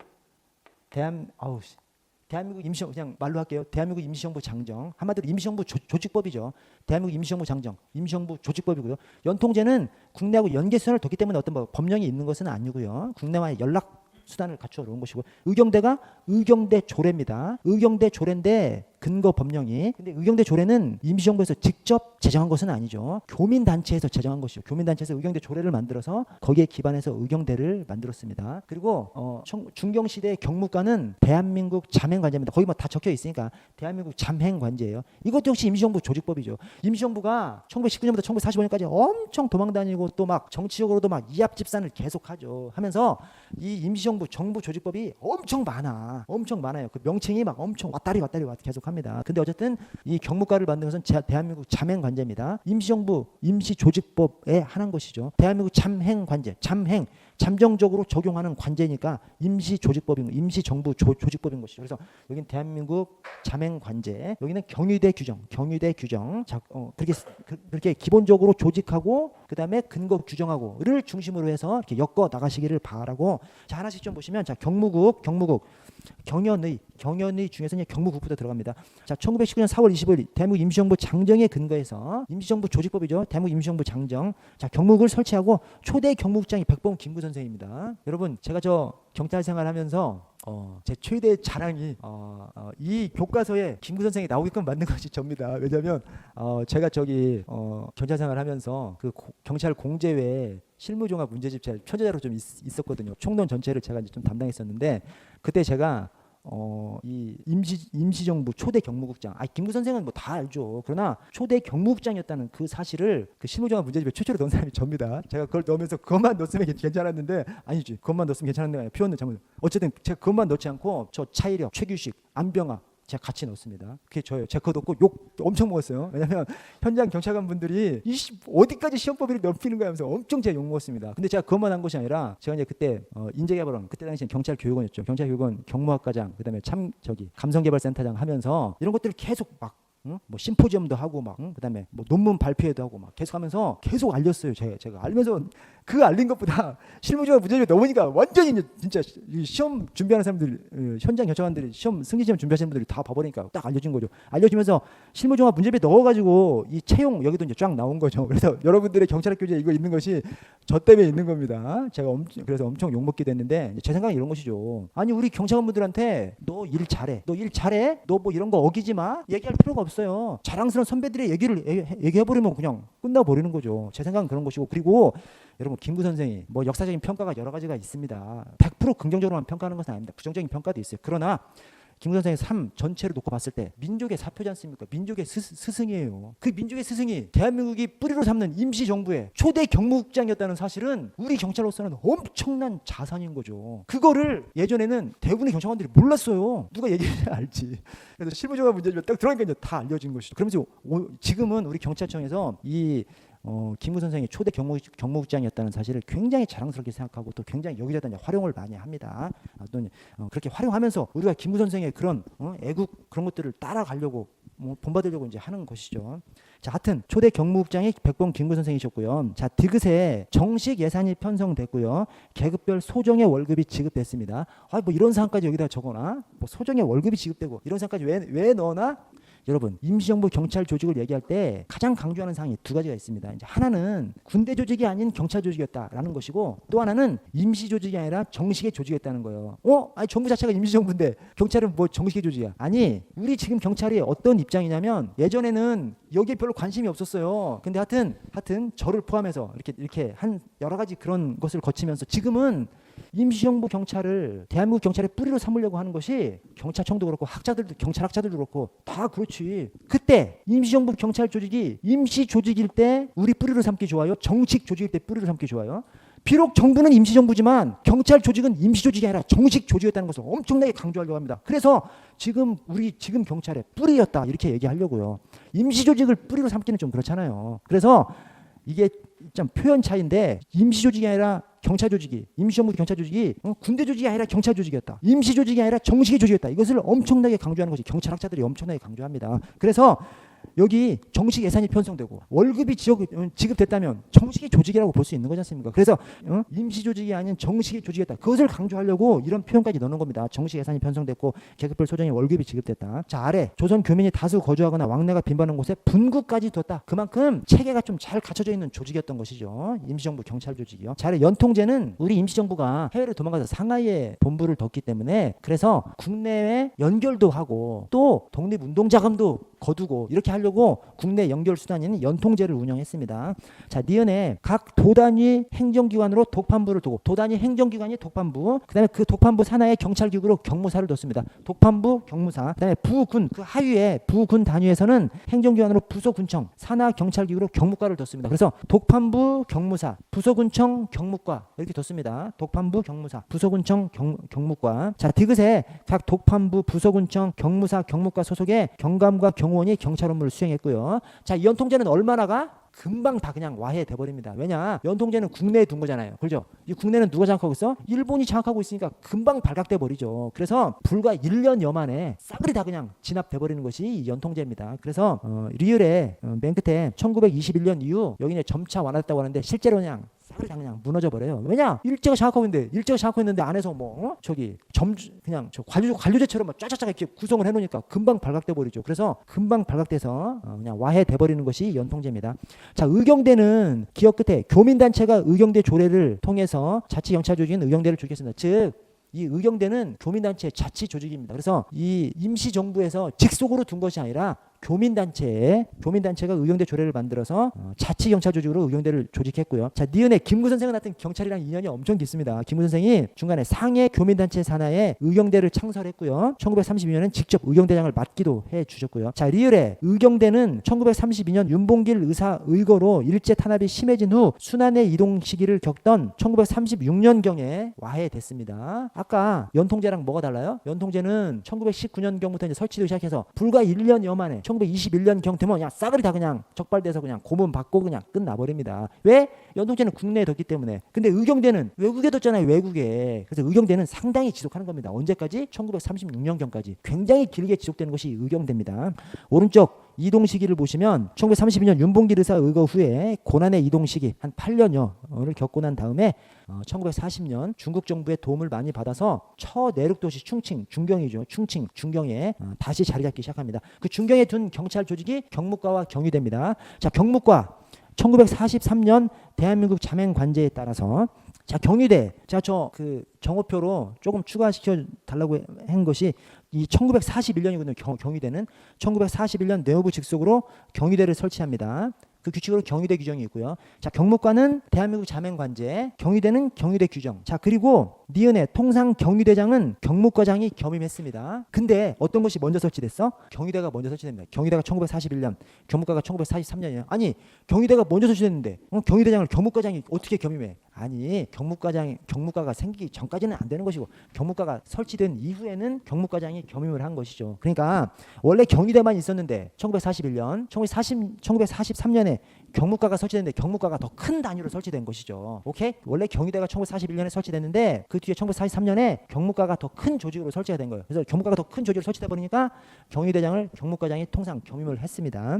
자, 디귿에 경위대는 임시정부 청사를 경비하고 요인을 보호하는 것을 주 임무로 했고요. 자, 리을에 임시정부 요인들이 환국할 때 경위대가 이 김구 주석 등 경호 업무를 수행합니다. 그래서 마지막까지 임시정부를 경호한 거, 마지막까지 김구 선생을 보필한 것이 이 경위대입니다. 경위대. 이 임시정부 요인들이 임시정부 요인 자격으로 귀국하지 못하고 이제 개인 자격으로 귀국하지 않습니까? 그때 이 경위대에서 끝까지 경호 활동을 했습니다. 그러니까 하여튼 끝까지 경찰 업무를 충실하게 이행한 것이죠. 자, 다음 페이지 임시정부의 주요 인물들을 보시면 자, 김구 선생 초대 경무국장이시고 이 김구 선생을 측근해서 마지막까지 보좌한 것이 이번에 경위대고요. 경위대. 자, 나석주 의사 우리 초등학교 중학교 교과서에도 나오지 않습니까? 그래서 식산은행하고 동양척식회사 우리나라를 막 수탈해간 그 일제의 앞잡이 회사들의 폭탄을 투척하신 분이 나석주 의사님이시죠. 우리 경찰학 책에는 왜 나와? 이 양반이 경찰이었대. 그래서 임시정부 경무국 경호원 및 의경대원으로 활동했다는 거죠. 경찰이 그 의거를 하신 거죠. 자, 김석 선생 윤봉길 의사 그 의거를 배후에서 지원하신 분이 이 김석 선생이랍니다. 그래서 김석 선생, 윤봉길 의사 배석했다 이렇게 생각해 주면 되겠습니다. 배석했다. 김석, 윤봉길 의사의 의거를 뒤에서 지원해줬대요. 배석했다. 김석 이렇게 좀 연관시켜 주시고 자, 김용원 열사께서 2대 경무국장인 것이거든요. 제 생각에 초대 경무국장이 김구 선생이라는 것은 다 알지. 그거 모르면 그건 진짜 이상한 거고. 근데 2대 경무국장 저 같으면 시험을 좀 낼 것 같아. 조금 깊게 내면 2대 경무국장이 김용원 선생입니다. 그래서 이용원 이발소 우리 저 애국지사를 이발소에 비교해서 참 정말 죄송합니다만 시험이니까 이용원 2대 경무국장이 김용원 선생인 것이죠. 2대 경무국장이 김용원 선생 이용원 이렇게 숙지를 좀 해주시고 자, 아래 임시정부 경찰의 특징을 보시면 1번에 임시정부 법령에서 설치된 정식의 치안 조직이었다. 이걸 엄청 강조한다니까요. 비록 정부는 임시정부였지만 임시정부 경찰 조직은 임시조직이 아니라 정식의 경찰 조직이었다. 이걸 엄청 강조합니다. 또 그 괄호에 군사 조직이 아닌 경찰 조직이었다. 이 말의 뒤에 뭐가 숨어있냐면 그렇기 때문에 오늘날 대한민국 경찰에 뿌리로 삼기에 충분하다. 이 말을 하려고 이제 이런 말들을 하는 겁니다. 그럼 좀 쉬었다가 3자에 시작할게요. 15분에 시작하겠습니다. 네, 여러분 저 103페이지 미 군정시기 경찰을 보도록 하겠습니다. 자, 개요 1번에 1945년 10월 21일 미 군정청에 경무국을 창설해서 경찰이 출범하죠. 그래서 이 1945년 10월 21일 이게 이제 경찰의 날로 우리가 우리 기념일로 경찰의 날 기념일로 삼는 것이 이겁니다. 즉 경찰 창설은 대한민국 정부 수립하기 전에 경찰이 먼저 창설을 이 대한민국 정부 수립은 1948년이지 않습니까? 근데 경찰은 미리 3년 전에 먼저 경찰부터 창설을 해서 그래서 우리 경찰의 자랑 가운데 하나가 지금은 이제 좀 이런 표현을 좀 잘 안 쓰기는 해. 저 임시정부 때문에. 근데 얼마 전까지만 해도 굉장히 많이 쓴 용어가 건국경찰이라는 용어를 굉장히 많이 썼습니다. 왜냐? 이 1948년 정부 수립을 옛날에는 건국이라고 불렀거든요. 그래서 이승만 대통령을 건국 대통령이라고 많이 불렀었거든요. 근데 그 건국을 누가 해? 경찰이 뒷받침을 해서 건국을 한 거예요. 왜냐? 다른 정부 조직이 없을 때 경찰만 그냥 몇 년 전부터 딱 설립을 해서 경찰이 뒷받침해서 건국 작업을 했기 때문에 경찰을 건국 경찰이라는 그런 자부심 같은 것들을 가졌던 것이 이런 이유 때문입니다. 어쨌든 정부 수립은 1948년도에 했는데 경찰은 1945년 10월 21일 날 창설을 했고요. 3번에 경찰의 이념 및 제도에 영미법적인 민주적 요소가 도입됐습니다. 왜냐? 미 군정을 실시하니까 미국의 영향을 당연히 받을 수밖에 없죠. 그래서 영미법계 영향을 받았고요. 그 영미법계 영향을 받은 것이 아래 당구장에 한국 경찰의 표어로 이때 봉사와 질서를 흉장으로 폐용했습니다. 자, 대륙법계 경찰하면 경찰권, 경찰 권력 이런 것을 중심으로 얘기하는데 봉사, 서비스 이런 것들이 다 영미법계 계열이지 않습니까? 그래서 이 봉사와 질서를 흉장으로 폐한 거 이것이 영미법계 영향을 받은 것이고요. 미 군정의 영향을 받은 것이죠. 자, 아래 조병옥 박사가 미 군정청 초대 한국인 경무국장 이렇게 되는데 경무부장이라고 좀 바꿔주세요. 경무국장. 아니 이게 제가 잘못한 것이 아니라 교수님 책에 경무국장이라고 되는 것이 있어. 근데 이 경무국이 46년도 되면 바로 경무부로 승격해버리거든요. 그래서 이 조병옥 씨가 이 경무국 초대 경무국장이 아니라 처음에 미국 군인들이 거기 앉혀져요. 몇 명 미국 군인들 몇 명 거친 다음에 한국인으로서는 최초 경무부장으로 한국인 최초 경무부장으로 이 조병옥 씨가 거기 취임을 하게 됩니다. 이 조병옥 씨가 여러분 4.19 혁명 있지 않습니까? 4.19 혁명 때 그 이승만 정부가 부정선거 하지 않습니까? 그 부정선거를 할 때 이승만 대통령 후보 맞은편에서 야당의 대통령 후보가 조병옥 씨였어요. 굉장히 현대사에 굉장히 유명한 사람입니다. 근데 이 조병옥 씨가 선거 유세 기간 중에 사망하죠. 골 때려요. 저기 1960년도 선거에서 이제 부정선거를 하죠. 이때 그 야당 대통령 후보 조병옥 씨가 사망합니다. 근데 이건 뭐 시험하고 상관없어요. 1956년도 선거 때는 또 야당 대통령 후보 신익희 씨가 또 사망해요. 사망하고 이거 죽은 거야, 죽인 거야, 그죠? 하여튼 죽었어. 이렇게 죽어서 1960년 이 4.19 혁명을 일으키게 만든 그 부정선거가 이승만이 대통령이 되려고 부정선거를 한 것이 아니라 야당 대통령 후보는 이미 죽었다니까요. 부통령 이기붕이라는 부통령을 당선시키기 위해서 부정선거를 했는데 너무 심하게 한 거예요. 그 너무 심하게 한 부정선거를 경찰이 앞잡이가 돼서 했죠. 그래서 이제 4.19가 이제 4.19로 들고 일어난 것입니다. 자, 그때 조병옥 박사가 그 미 군정청 한국인으로서는 최초의 경무부장을 했었고요. 그때 이 조병옥 씨가 한국 경찰 최초의 윤리 규정이라고 할 수 있는 지시문도 하달을 했고요. 그 지시문이 이 봉사와 질서를 강조하는 지시문이었죠. 아래 식민 경찰 체제 청산의 미흡, 이것이 이제 역사 속에서 광복 이후에 우리 역사에 아쉬운 점으로 남는 것이 이제 이거죠. 그래서 구 관리의 현직 유지, 미군에서 태평양 미군 총사령부 포고 제1호를 통해서 미 군정 실시 플러스 구 관리의 현직 유지가 선포됐죠. 따라서 한국 경찰은 맨 끝에 식민지 경찰 조직을 그대로 유지한 것에 불과했다. 이게 굉장히 부정적인 표현입니다. 부정적인 표현이죠. 경찰이 광복 이후에도 식민지 경찰을 그대로 이어받았다는, 이게 굉장히 부정적인 표현입니다. 그래서 이렇게 부정적인 표현도 있고 저 뒤로 가면 긍정적인 표현도 있습니다. 그래서 옛날에는 이 부정적인 표현, 이 미군에서 발표한 구 관리 현직 유지, 이걸 근거로 해서 일제 경찰 조직이 그대로 이어졌다, 이런 식으로 부정적인 표현이 옛날에는 일색이었어요. 부정적인 표현만 옛날에 했었습니다. 근데 요즘에는 긍정적인 표현도 합니다. 그건 조금 이따 보도록 하겠습니다. 아래 경찰 사무와 조직의 정비를 보시면 비경찰화, 첫 줄 끝에 위생사무가 위생국으로 유관되고요. 경제경찰과 고등경찰이 폐지됩니다. 경고 폐지죠. 경고 폐지고 저 맨 끝에 정보과는 신설합니다. 사찰과라는 이름으로 정보과는 신설됩니다. 그러니까 정보경찰은 비경찰화가 아닌 것이죠. 정보경찰은 경찰에서 새로 사찰과를 설치해서 새로 임무를 맡았기 때문에 이 정보경찰은 비경찰화에 들어가는 것이 아니고요. 경고 폐지, 경제경찰과 고등경찰은 폐지되고 정보경찰은 새로 신설됩니다. 사찰과라는 이름으로. 그래서 그 밑에 주위에 정보경찰은 비경찰화 대상이 아니고요. 새로 설치가 돼버렸으니까 없어진 것이 아니기 때문에 팁에 조직법적 작용법적 정비가 이루어지고 비경찰화 작업이 행해져서 경찰의 활동도 축소됩니다. 당연하죠. 2차 세계대전 이후에 전 세계적으로 공통적인 현상이 막 각종 행정기관이 막 나타납니다. 각종 행정기관이 나타난다는 것은 곧 경찰이 담당하고 있던 업무가 쪼개져 나간다는 것이기 때문에, 그래서 비경찰화 현상이 2차 세계대전 이후에. 자, 치안입법의 정비. 일제강점기 치안입법은 비교적 철저히 정리가 됩니다. 경찰 검이 경찰봉으로 대체되고요. 그리고 그 밑에 치안입법이 정비되는 그 순서가 다릅니다. 그 순서가 정치예보죠. 정치예보. 그래서 아까 일제가 우리 조선을 억압하는 그런 법령이 제정된 것이 아까 3.1운동 이전이니까 1910년대죠. 1910년대가 죄송합니다. 보집 출신이죠. 그 다음에 1920년대 이후, 그러니까 1910년대가 헌병통치 시대고 헌병경찰 시대, 그 다음에 1920년대 이후가 보통경찰 시대죠. 이 보통경찰 시대가 보집 출신 정치예죠. 그런데 광복된 다음에 그 일제 강제 치안입법을 정리한 것은 그 순서가 정치예보입니다. 정치예보. 그래서 보집 출신 정치예, 그 다음에 그 광복 이후에 정비한 순서는 정치예보죠. 정치예보. 그래서 보집 출신 정치예, 정치예보, 그 순서로 법령이 있었고 또 법령이 정비됐고, 그 법령의 정비는 일제 치안입법의 정비는 대체적으로 잘 됐다, 이렇게 평가를 받고 있습니다. 자, 다음 페이지 보시면, 자, 경찰 제도가 지금 미 군정기입니다. 1945년 일제 패망한 바로 직후죠. 그 직후에 자, 부대로서의 경찰 조직, 국방사령부의 지휘 감독을 받는 부대로서의 경찰이 조직됐고요.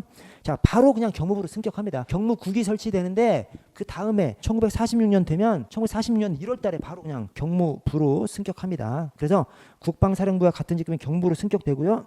여자 경찰제도 신설되고요. 1946년도에 부여가 있었죠. 그걸 딱 묶어서 부여라고 적어주세요. 경무부로 승격하는 것하고 여경제도 도입하는 것이 1946년이고요. 그 아래 1947년이 간중입니다.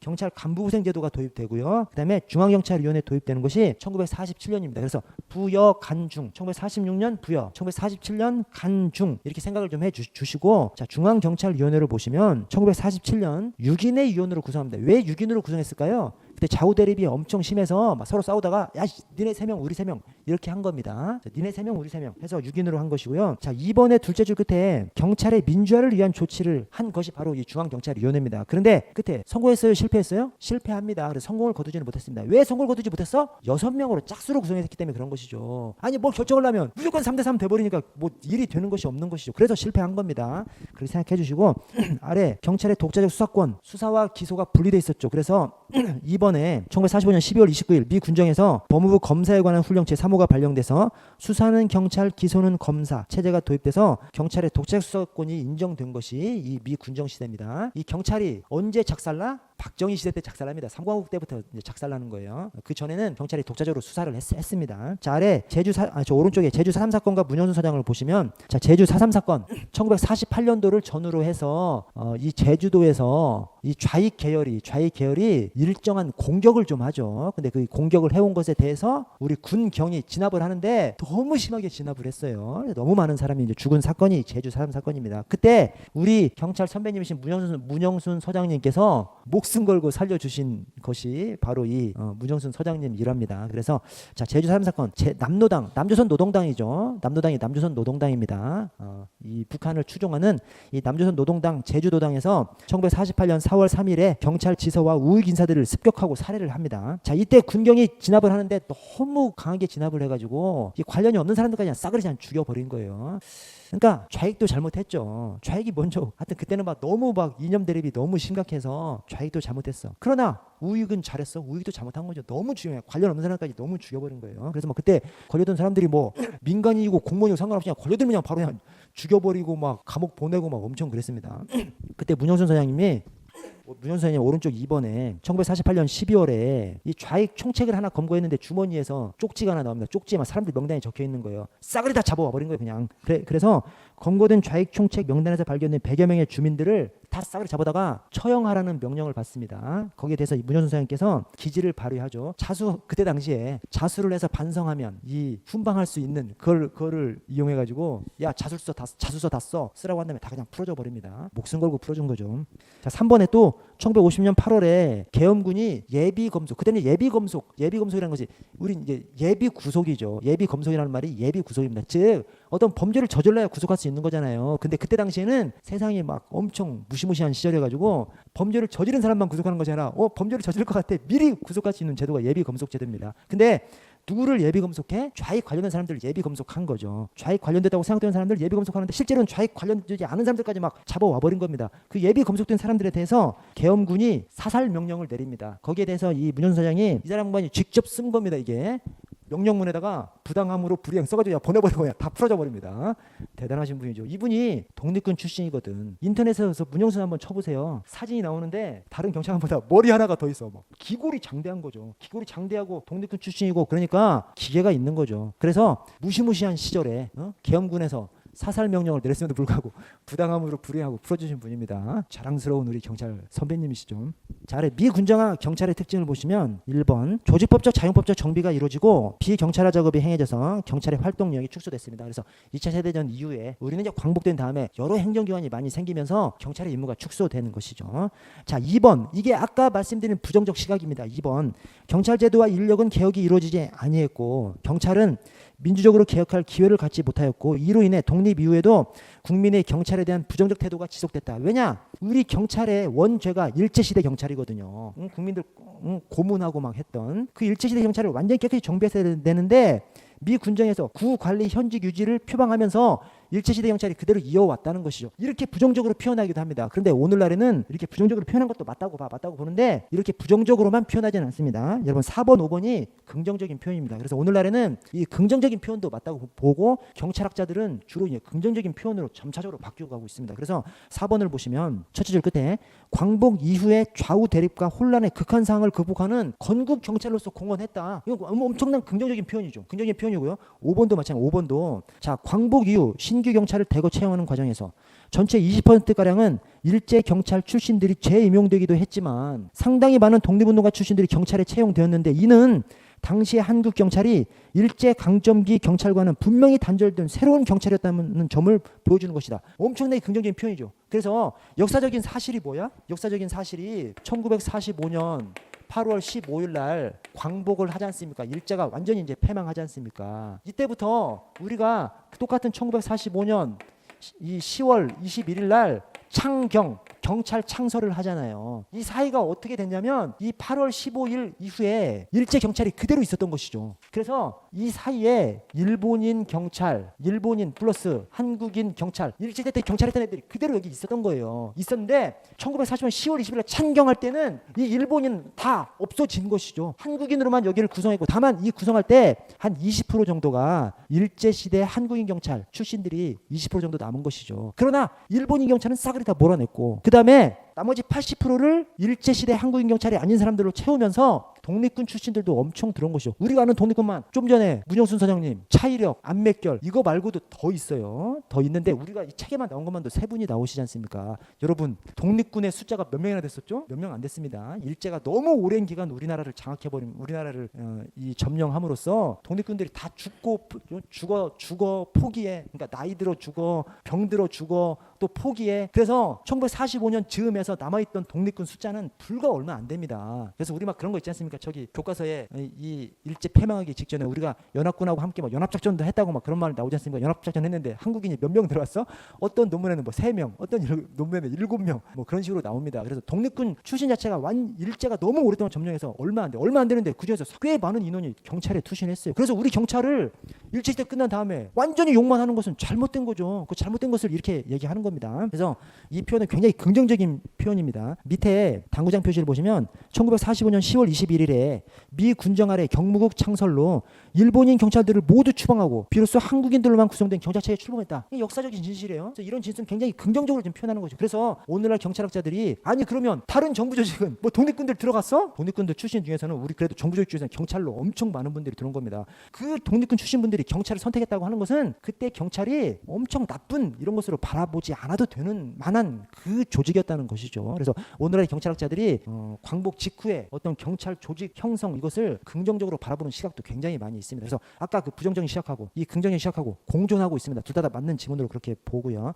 다음 페이지 보시면 자 정부 수립 이후 그러니까 1948년이죠. 1948년 정부 수립 이후 경찰법 제정 이전 경찰. 그래서 우리 경찰사를 구분할 때 중요한 기점이 1991년을 많이 잡습니다. 왜 그래? 1991년도에 경찰법 제정되면서 경찰청 출범하면서 또 막 경찰 헌장 제정하면서 막 그러지 않습니까? 그래서 우리 경찰이 완전히 내무부 보조 기관으로 있다가 이 독립된 관청으로 태어난 것이 1991년 경찰청이거든요. 그래서 1991년에 경찰법 제정하고 경찰청 출범한 것이 엄청난 큰 변화라고 우리 보는 겁니다. 그래서 경찰사를 나눌 때 1991년을 기점으로 많이 나눕니다. 그래서 자 정부 수립 이후 1948년 이후 1991년 이전 경찰. 먼저 서설에 1번 독립국가로서 한국 역사상 최초로 자주적 입장에서 경찰을 운용한 시기라고 이렇게 얘기합니다. 그러니까 지금 이것이 언제부터 따져? 갑오개혁부터 따졌을 때. 그래서 별도로 경찰 기관이 별도로 딱 설치된 것이 제대로 된 경찰 조직이 설치된 것이 1894년 경무청 설치될 때부터니까 그때부터로 따져봤을 때 한국 역사상 최초로 자주적 입장에서 경찰을 운영한 거예요. 왜냐하면 갑오개혁 때 경무청은 일본이 시켜서 한 거잖아요.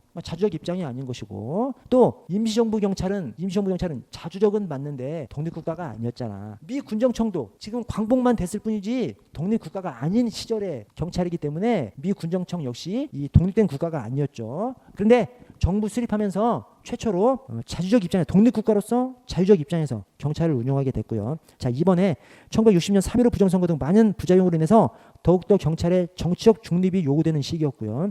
자 3번에 정부 수립 이후 1991년 경찰법이 제정될 때까지 경찰 체제의 근거법이 정부 조직법이었습니다. 즉 우리 조직법이 1991년 경찰법 제정되기 전까지는 조직법이 없었어요. 그 전까지는 조직법을 정부 조직법에다 경찰 조항을 좀 상세하게 뒀던 것이죠. 그래서 1991년 경찰법 제정되기 전까지는 우리 조직법이 따로 없고 우리 조직법을 정부 조직법을 조직법 삼아서 그렇게 있었습니다. 아래 경찰의 조직을 보시면 자 중앙경찰 조직이 내무부 치안국입니다. 그래서 1948년 정부 조직법에서 기존의 경무부 이 경무부가 미 군정청 경무국이 그 다음에 경무부로 바뀌어서 경무부로 있던 것을 정부 수립할 때는 다시 국 차원으로 내무부 치안국으로 들어옵니다. 그래서 기존의 경무부를 내무부의 일국인 치안국에서 인수하도록 함으로써 경찰 조직은 부에서 국으로 격화됐습니다. 이 치안국장은 내무부 장관의 보조기관에 불과하고요. 자 이번에 경찰을 내무부의 치안국으로 조직을 축소한 이유가 정부조직법 제정 과정에 참여한 사람들이 일제시대 관리 출신이어서 일본 정부의 과거 행정조직을 모방했대. 이 행정조직을 모방한 것이 뭐예요? 1919년 3.1운동 일어난 다음에 경무총관부가 경무국으로 바뀌지 않습니까? 그 경무국이 일제 패망할 때까지 쭉 가버리거든요. 그 국 단위의 경무국이 미 군정청 수립할 때도 이제 경무국이고 그 다음에 정부 수립할 때도 치안국으로 이렇게 들어왔다고 하는 겁니다. 일제시대 그 경무국을 본떠서. 자, 치안본부로 확대된 것이 1974년 이 제1교포 3세인 문세광이 8.15 기념식 행사장에 난입을 해서 대통령한테 쏜 총알이 영부인 유경수 여사가 맞아가지고 그냥 즉사해버리시죠. 그래서 그 사건 반성을 하면서 경찰이 힘이 너무 없어서 그랬다라고 해서 경찰한테 힘을 실어준 것이 꼴랑 치안국에서 치안본부로. 이 치안본부는 내무장관의 보조기관입니다. 그냥 행정청이 아니라 내무장관의 그대로 그냥 보조기관이고요. 자, 오른쪽 지방경찰 조직은 자, 일본의 지방경찰국장은 1991년 경찰법 제정될 때까지 관청으로서 지위를 얻지 못하고 시도지사 보조기관에 불과했습니다. 그래서 1948년 정부 수립하면서 중앙의 경찰 조직은 내무부 치안국으로, 지방의 경찰 조직은 시도지사 밑에 똑같이 치안국이라고 하면 안 되니까 경찰국,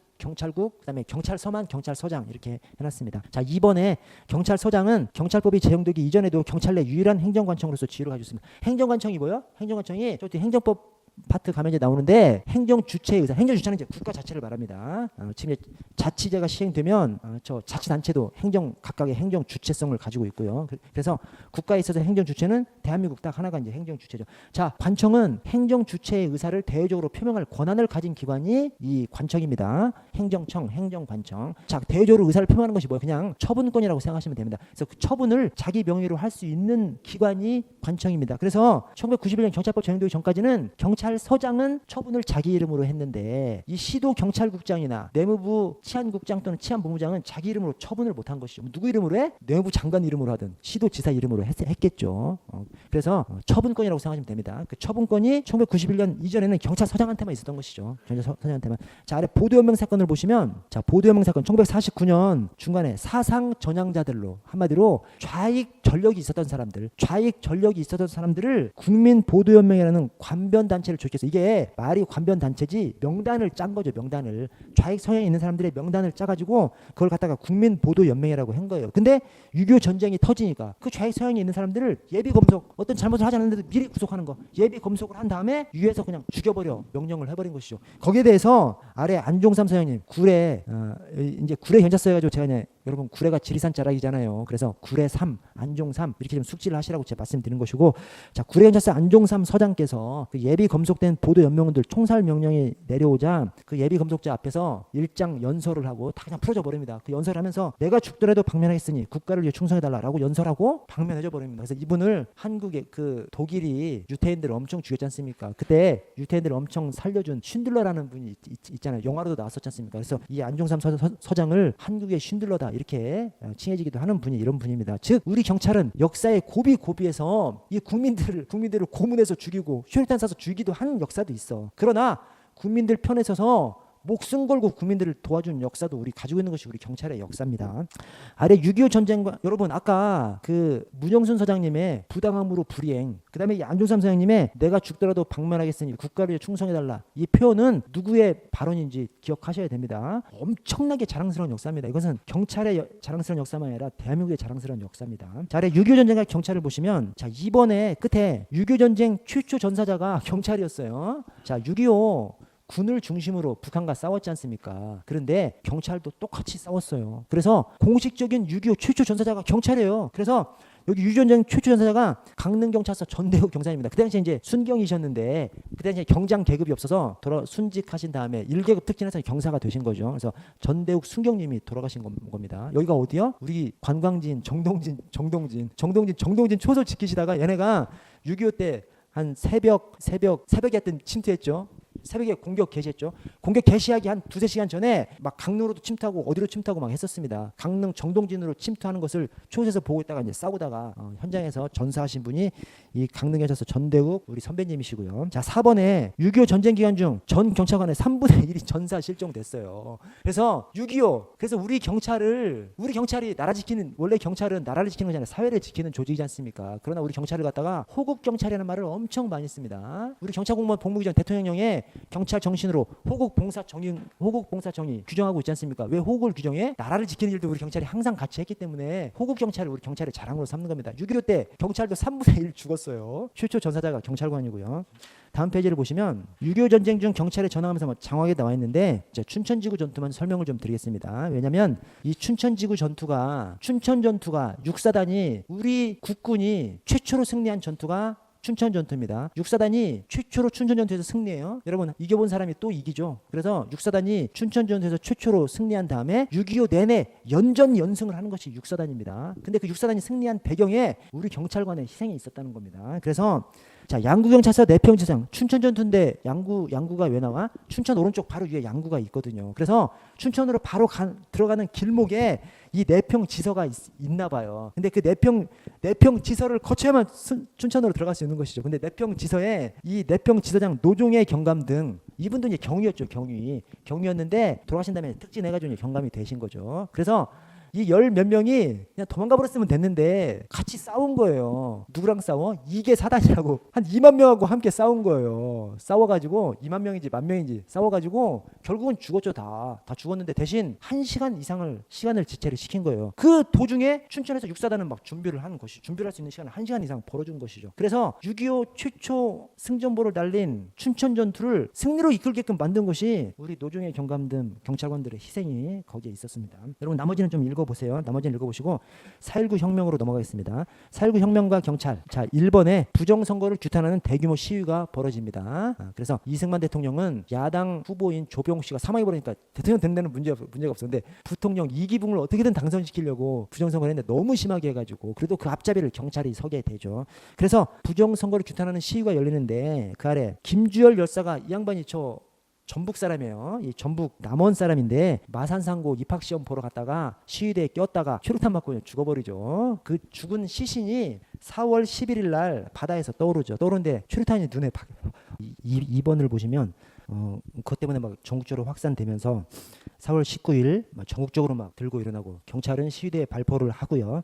결국 사태가 심각해져서 4월 27일 날 이승만 대통령이 하야 성명을 발표함으로써 4.19가 결국 성공하게 되죠. 자, 오른쪽에 그래서 이제 내각제 개헌을 하게 되고 새 정부가 꾸려지게 됩니다. 그래서 오른쪽에 1960년 개정된 헌법, 이게 이제 2공화국 헌법이죠. 1공화국은 이제 없어지고 2공화국 헌법에 여기에서 이런 조항을 둡니다. 자, 법률에는 거기 조항에 있는 겁니다. 조항에 75조 2항에 법률에는 경찰의 중립을 보장하기에 필요한 기구에 관해서 규정을 두어야 된다. 이걸 갖다가 경찰 중립화 규정이라고 합니다. 근데 이것이 실행되기도 전에 5.16 군사 쿠데타가 발생하죠.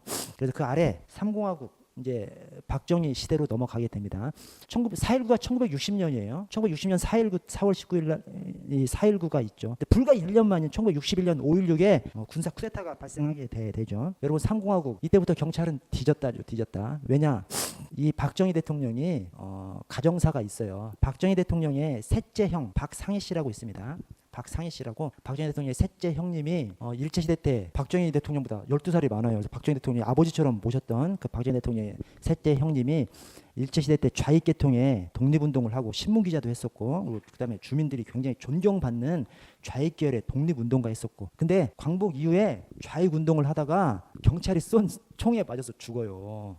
죽으면서 경찰이 그 집을 감시를 하죠. 그래서 박정희 대통령 이 마음속에 박정희 대통령도 어떤 그 경찰한테 좀 치욕스러운 그런 것들도 경험을 하고 그러면서 박정희 대통령 마음속에서는 그런 마음이 있었겠죠. 박정희 대통령이 정권 잡으니까 이제 경찰은 죽었다죠. 그래서 줄줄이 자, 이번에 5.16 군부는 1962년 헌법을 개정해서 3공화국 헌법이죠. 3공화국 헌법을 개정해서 두째 줄 끝에 검사의 독점적 영장 청구권을 규정하고요. 3번에 군 출신을 중심으로 대통령 경호실을 설치해서 원래 경호실 경찰이 했었거든요. 근데 군 출신이 경호 기능을 완전히 장악해버려서 경찰은 그냥 밑에 그냥 하수인으로 만들어버리고요. 또 4번에 1964년 정보 및 보안 업무 조정 감독 규정의 근거를 마련해서 중앙정보부가 우리 정보 보안 외사 기능은 다 그냥 접수를 해버리는 그래서 줄줄이 그냥 우리 경찰의 암흑시대로 들어가는 것이 이 3공화국입니다. 자, 6번을 보시면 1969년 경찰공무원법을 공포 시행해서 경찰 공무원을 일반 공무원과 구별해서 별정직, 오늘날의 특정직이죠. 특정직으로 만들고 이때 치안국장에게 치안총감 계급을 부여하고요.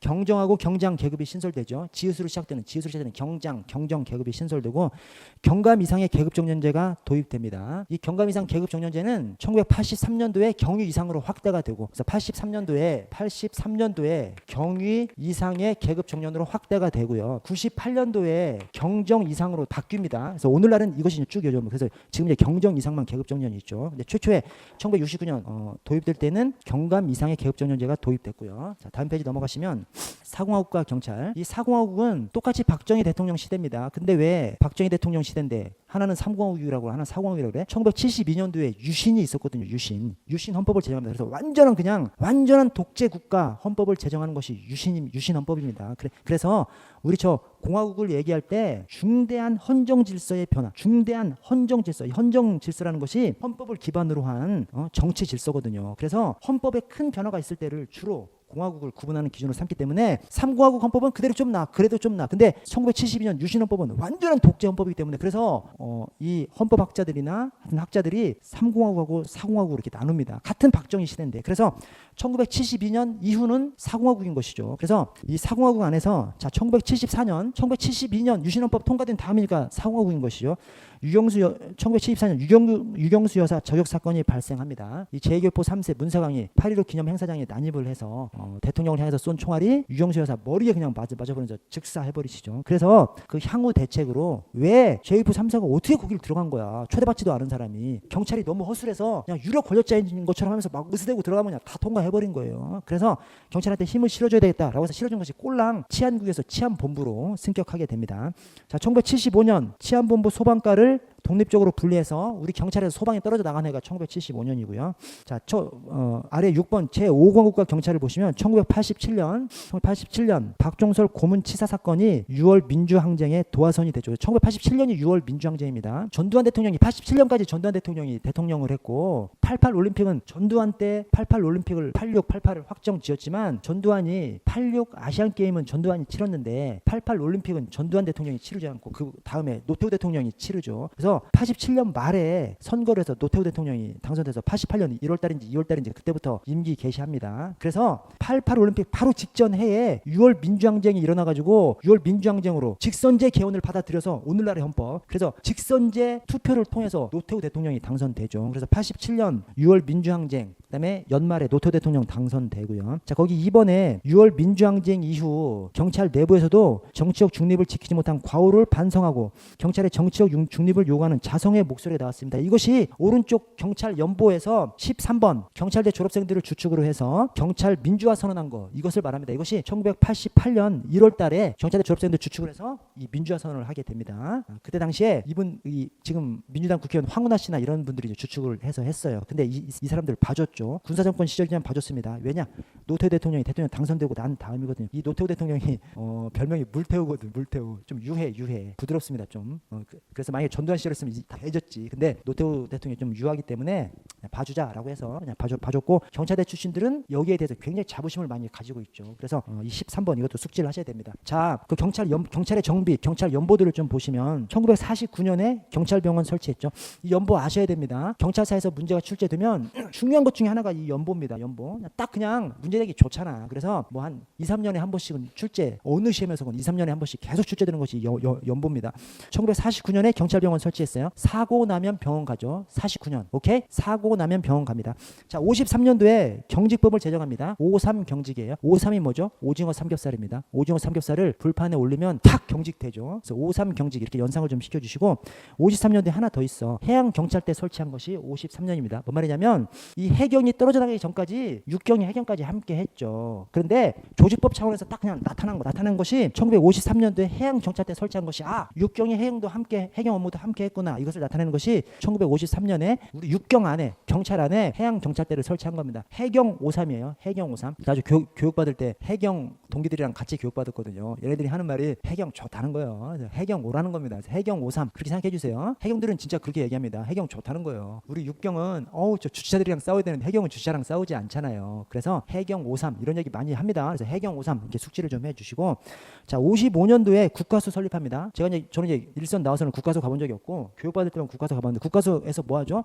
시체 부검하죠. 시체 부검 어떻게 해? 여러분 진짜 이렇게 합니다. 뭐 그 사람들은 그냥 물건이야 물건. 그래서 쫙 찢어버려요. 그냥 쫙 시체를 5대5로 갈라버리죠. 그러면서 부검을 하는 겁니다. 그래서 국가수 하면 부검을 하는 것이기 때문에 5대5로 시체 갈라버린다라고 생각을 해주세요. 그래서 55년입니다. 진짜 이렇게 쭉쭉쭉쭉쭉 이렇게 갈르죠. 그래서 그것을 좀 연상하시면 시체를 반으로 딱 갈르고부터 시작한다. 5대5 55년 이렇게 숙지를 좀 해주시고 66년도에 해외 주재관 제도가 신설됩니다. 또 같은 66년도에 경찰 윤리원장 선포합니다. 이게 별거 아닌데 이 연도 문제가 하면 나오더라고 이게. 그러니까 아마도 우리 경찰들이 주재관 엄청 가고 싶은가 봐. 그래서 주재관 이게 연도가 나옵니다. 근데 여러분 해외 주재관 가면 엄청 좋아요. 해외 주재관 가면 경찰 월급 따로 받고 외교부 월급 또 받습니다. 그래서 경찰 월급은 한쪽 통장에 쫙쫙 쌓이고 외교부 월급은 또 별도로 받는 것이 해외 주재관. 얼마나 좋겠어. 이 새끼들 이게 해외 주재관 가면서 얼마나 좋겠어. 이 새끼들이 약 올리고 간 거예요. 용용 죽겠지. 용용이 육력이지. 오케이?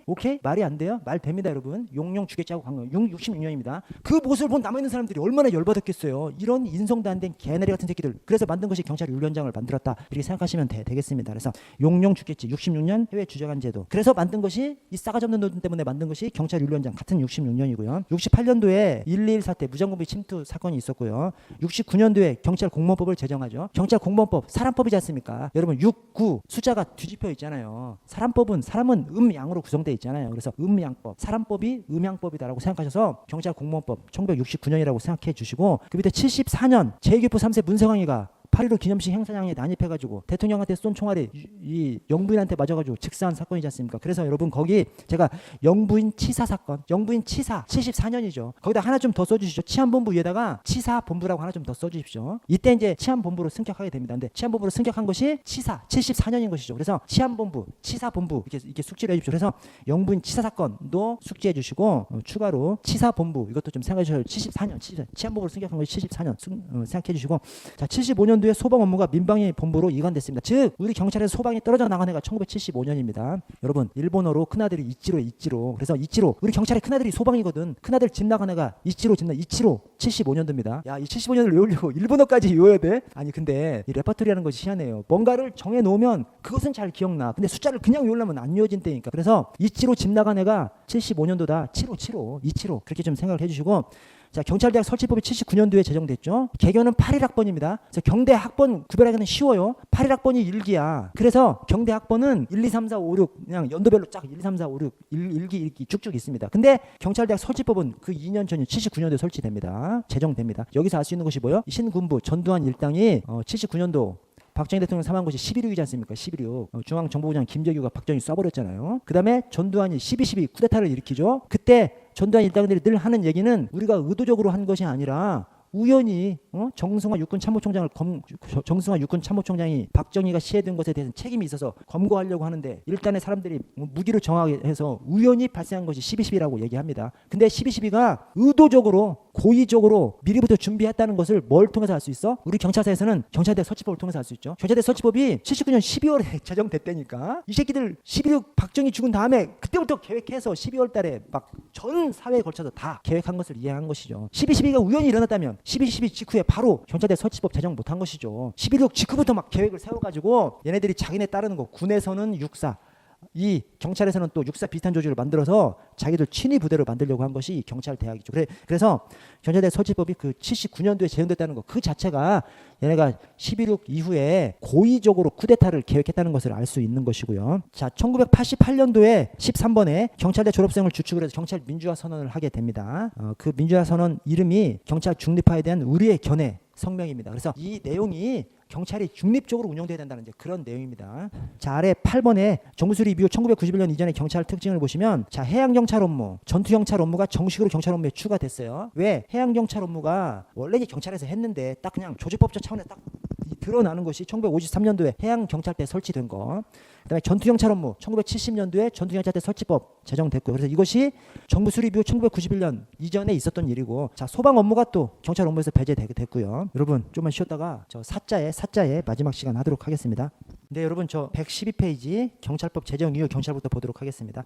자 경찰법 제정의 역사적 의의를 보시면 경찰법이 우리 조직법이죠. 우리 조직법인데 1991년 여러분 보세요. 앞으로도 1991 뒤로도 1991 이 완벽한 해에 우리 조직법이 제정된 것입니다. 1991년 이전에는 우리 조직법이 없었던 것이죠. 우리 독자적인 조직법이 없어서 정부 조직법을 근거로 정부 조직법에 경찰 조항이 좀 자세하게 있었던 것이죠. 그랬던 것이 1991년 경찰법이 제정되면서 우리가 이제 독자적인 조직법을 가지고 또 경찰청 출범하면서 그 전에 치안국장, 치안본부장은 내무부의 보조기관이어가지고 자체적으로 처분을 할 수가 없었어요. 근데 경찰청장은 독립관청화 돼가지고 경찰청장도 처분을 할 수 있도록, 즉 관청, 대외적으로 국가의 대외적으로 행정 주체의 의사표시를 대외적으로 할 수 있는 그런 기관이 됐습니다.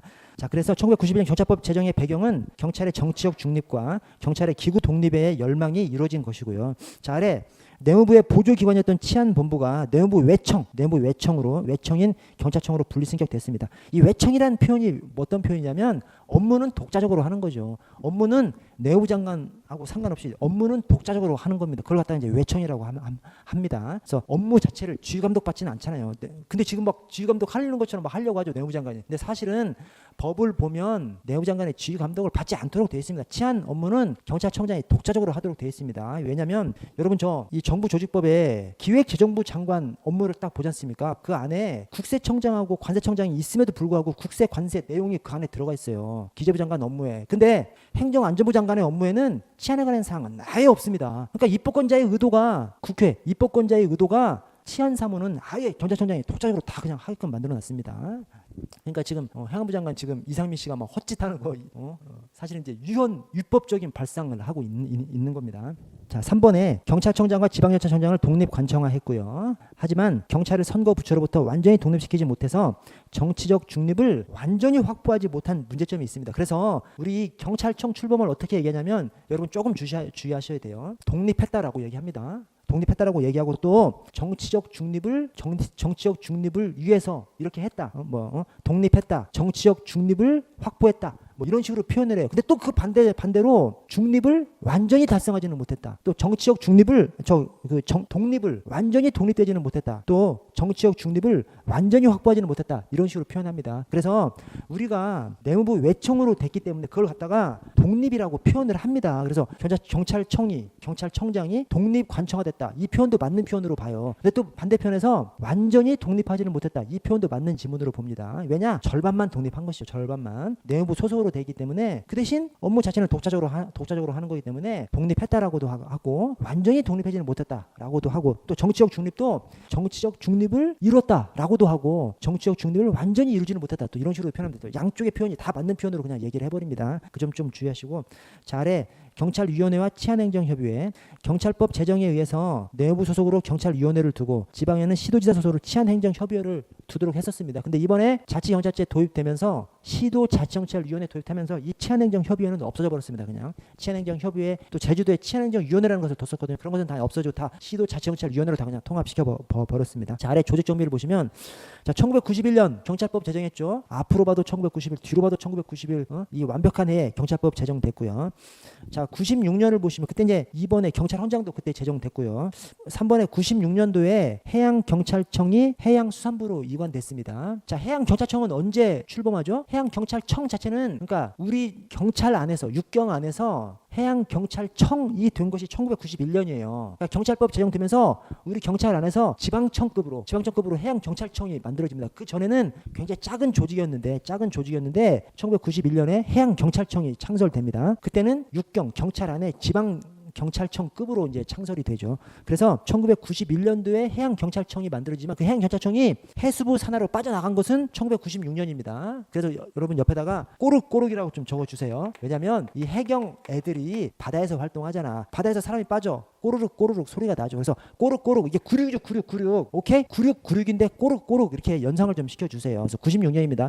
저 96년이 단순히 그냥 1996년이다 이런 것보다도 1991년 이후죠. 경찰사의 중요한 기점이 1991년인데 1991년 이후입니다. 이후. 그래서 1996년.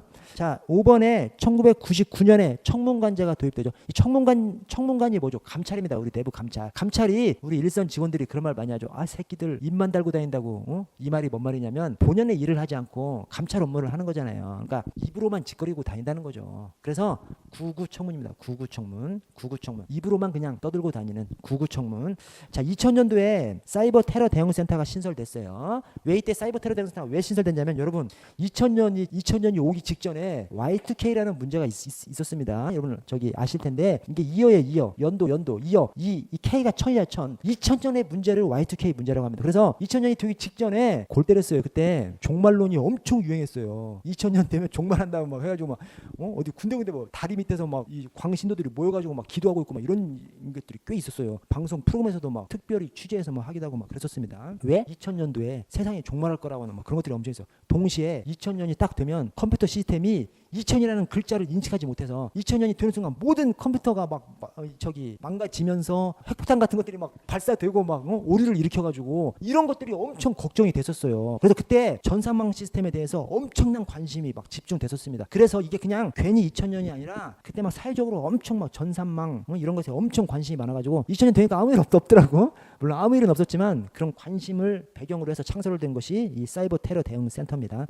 자, 2006년도에 제주 자치경찰이 출범했죠. 저는 그냥 이게 말도 안 되는데 저는 그냥 영육이 자치. 그래서 그때 제주 자치경찰 출범할 때 거의 안 갔죠. 간 사람들은 영혼과 육체가 자치에 빠져 있는 사람들만 자치경찰 선택했죠. 그래서 저는 그냥 영육이 자치, 영혼과 육체가 다 그냥 자치경찰에 빠진 사람들만 자치 선택한다. 길죠. 레파토리가 길어. 이상한데 그래도 여러분 이렇게라도 좀 레파토리를 짜면 오래 기억납니다. 그래서 영육이 자치 이렇게 좀 생각해 주시고요.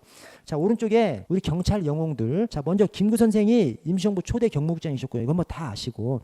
자, 이번에 최유식 경무관 정종수 경사가 1968년 이 무장공비 침투 사건 때 청와대를 지킨 사람입니다. 그래서 이 무장공비들이 32명인지 33명인지가 임진강을 건너서 넘어왔습니다. 넘어와서 산에 한 2, 3일 숨어 있었죠. 2, 3일 숨어 있다가 남욱군 형제들한테 발견돼요. 남욱군 형제들한테 발견되니까 얘네들이 이 남욱군 형제들을 죽여 말어 이렇게 생각하다가 한겨울이라 죽이면 파 묻어야 되는데 땅도 안 파지고 또 얘네들이 같은 프롤레타리아이기 때문에 설마 신고하겠어? 라고 생각하고 이 새끼들 신고하면 죽어 하고 내려보내줬습니다. 내려가자마자 신고한 거죠. 그래서 군경이 신고 받은 다음에 현장을 가보니까 북한제 신발에 군화 자국, 북한제 담배 이런 것들이 나오니까 진짜 북한 군들이 맞으라고 판단한 겁니다. 그래서 비상을 걸어서 군 방어망을 막 설치를 해요. 설치를 하는데 얘네들이 그때부터 청와대를 향해서 달려가는 거야. 근데 엄청나게 빨리 막 달려가가지고 군 방어선 설치되는 막 통과합니다. 그래서 통과하면 방어선 설치되고 통과하면 방어선 설치되고 그래서 결국 청와대 바로 왼쪽 위에 자문 검문소까지 가요. 그때 종로경찰서에서 마지막 검문을 하고 있었어요. 종로경찰서장이 군 출신이거든. 군 정보장교 출신이거든. 그래서 얘네들이 막 통과하면서 어떤 식으로 통과하냐면 우리 달려서 가는 거예요. 달려서 가는데 혹시라도 경찰이 막 물어보고 막 그러면 야 이 새끼들아 방첩 CIC야. 이 CIC가 육군 방첩대. 그때 당시 육군 방첩대가 엄청 막 무수부리의 권력을 휘둘렀었나 봐요. 육군 정보부대죠. CI 새끼들아 하면서 막 가면 사람들이 건드지 못한 거예요. 마지막 자문 검문소에서도 이 최유식 경관 종로 서장이 어디서 왔어? 그러니까 CIC야 신분증 까봐.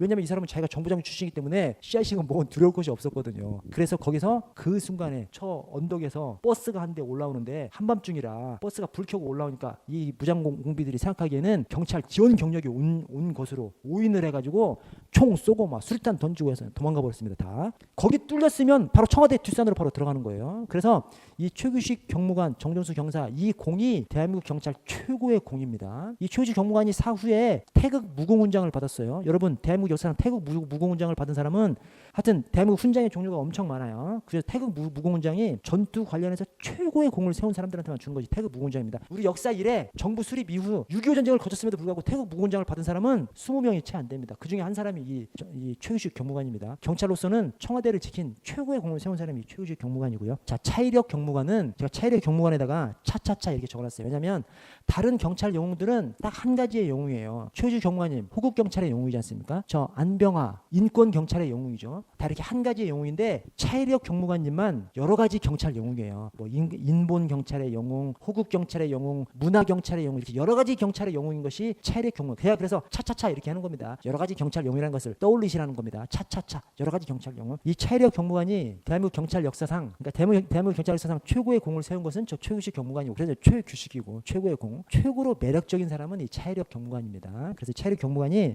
일제시대 때는 좌익 계열의 독립운동을 했고요. 광복된 다음에는 우리 경찰에 투신을 해가지고 자 니은에 남부군 사령관 이 남부군이 이 북한의 빨치산 이 남한의 산 속에서 막 빨치산 활동을 계속했죠. 이 북한이 언제 6.25 터지기 전에도 했고 6.25 터진 이후에 휴전된 이후에도 계속 얘네가 활동을 했습니다. 그 중에서 그 남부군 빨치산 남부군 사령관이 이현상이에요. 이현상. 그 이현상을 공식적으로 사살한 사람이 이 차이력입니다. 호국 경찰의 영웅이죠. 호국 경찰의 영웅이고 저 뒤에 구례 화엄사 등 문화재를 수호한 인물로서 경찰로서는 유일하게 문화훈장을 타신 분이, 물론 사후에 타셨지만 문화훈장을 타신 분이 이 차이력님입니다. 그래서 지금도 저 화엄사 입구에 가면 차이력 공적비가 있어요. 이 차이력이 계엄사에서 절 다 태워버리라고 했어요. 왜냐면 절에서 자꾸 막 무장공비들이 막 숨어 들어가서 막 뭐 먹고 막 숨어서 자고 막 이러니까 절 다 태워버리라고. 이때 차이력님이 한 얘기가 있습니다. 절을 태워버리는 데에는 한나절이면 족하지만 저 절을 다시 세우는 데에는 1000년의 세월로도 부족하다라고 하면서 이 차이력도 저 문효 선생님처럼 깡이 좋은 사람이죠. 그래서 야 문짝 띄워와. 뭐냐면 절을 태워버리라고 하는 것은 절의 공비가 무장공비가 숨어 들어가니까 절을 태워버리는 거지 않습니까? 아니 문짝을 태워버리면 안이 다 비치니까 숨어들지 않지 않느냐. 그래서 문짝만 다 뜯어오라 그래서 문짝만 태워버리고 절을 살려준 것이 이 차이력님입니다. 그래서 이 불교 계통에서는 이 차이력님을 엄청 이렇게 숭고하게 기리는 분이고요. 그 다음에 인본경찰의 표상. 이 차이력이 빨치산 사령관, 이 빨치산 토벌대장이잖아요. 차이력이 빨치산 토벌대장인데 이것은 전 국회의원 이부영 의원이 직접 신문에 기고한 내용입니다. 뭐냐면 이부영 전 국회의원이 빨치산의 후손들이 자기 선조 빨치산 제사를 지내는 거예요. 그 제사를 어떻게 지내요? 그 지리산 자락에서 모여가지고 막 이렇게 깃발에다가 자기 선조들 이름 써놓고 그다음에 제사 지내면서 막 이렇게 빨치산들의 제사를 지내주는데 그 명복을 비는 그 만장 깃발에 빨치산이 아닌 사람의 이름이 딱 하나 있어. 차이력. 아니 빨치산의 후예들이 빨치산 토벌대장을 제사 지내주고 있는 거예요. 왜 그래? 그때 당시에 이 국군에서 빨치산들을 잡으면 다 막 때려 죽이고 고문하고 막 이 군 지휘부에서도 빨치산 그 공적을 기를 때 막 옛날에 꼭 임진왜란 때 일본군이 하듯이 귀를 잘라오라고 하고 목을 잘라오라고 하고 죽은 사람들은 목을 잘라와가지고 왜냐면 막 자기들 공적을 부풀려서 막 공적을 얘기하니까 부풀리지 못하게 하려고 귀를 잘라오라고 하고 목을 잘라오라고 막 그 명령을 단호하게 거부한 사람이 차이력님입니다. 또 빨치산들을 잡혀오면 인간적으로 대해주고 막 먹을 것도 주고 인간적으로 대해줘가지고 빨치산들이 다른 부대에다 잡히면 모르겠는데 이 차이력 부대에 잡히면 차이력한테 감명을 받아가지고 빨치산들이 토벌대 경찰로 투신을 해버리는 그게 바로 차이력 경무관입니다. 그래서 그런 측면에서 인본 경찰입니다. 빨치산 사령관 이현상을 사살했는데 가족들한테 찾아가라고 이 공고문을 붙입니다. 근데 아무도 이현상의 시신을 거둬가질 않아요. 왜냐 그때는 엄청 무시무시한 시절이었기 때문에 이현상의 가족이라고 하면 친척이라고 하면 죽임을 당할 수가 있기 때문에 아무도 나타나지 않아요. 그때 이 차이력님이 적장의 예를 갖춰서 적의 지휘관의 예의를 갖춰서 조총으로 이렇게 쏴가면서 장례를 치러준 분이 차이력님입니다. 그래서 이 차이력을 인본 경찰의 영웅이라고 그렇게 하기도 합니다. 저 디귿을 보시면 디귿의 둘째 줄에 1990년대에 아주 공전의 히트를 친 여명의 눈동자라는 드라마가 있어요. 그 여명의 눈동자의 남자 주인공 모델이 차이력이에요. 근데 사실은 여기는 이제 주인공 장아림 이렇게만 적어놨는데 남자 주인공이 2명이 있어요. 주인공 장아림이 있고 최대치가 있습니다. 두 사람의 모델이 다 차이력이에요. 왜냐? 차이력이 일시대 때 독립운동을 했었기 때문에 일시대는 독립운동을 하고 해방된 다음에 광복된 다음에는 경찰을 투신했기 때문에 거기서 두 사람이 나오는데 사실은 두 사람이 다 모델이 차이력입니다. 그래서 우리 경찰 역사상 굉장히 매력적인 그 인물이 차이력 씨예요. 자, 그래서 여러 가지 경찰 영웅이 이 차이력님이고요. 자, 안병화 치안감님은 5.18 민주화 운동 당시에 5.18 민주항쟁 당시에 시민들에게 총을 발사하지 말라. 비례원칙에 입각해서 경찰권을 집행해라라고 해서 이 시민들을 보호했던 분이 안병화 치안감님이시고 6번의 이준규 총경님이 여러분 안병화를 보시면 안병하 이름에서 병하 총을 내려놔라 그렇게 되지 않습니까? 그리고 목포 사장님이 이준규님이셨죠. 이준규님.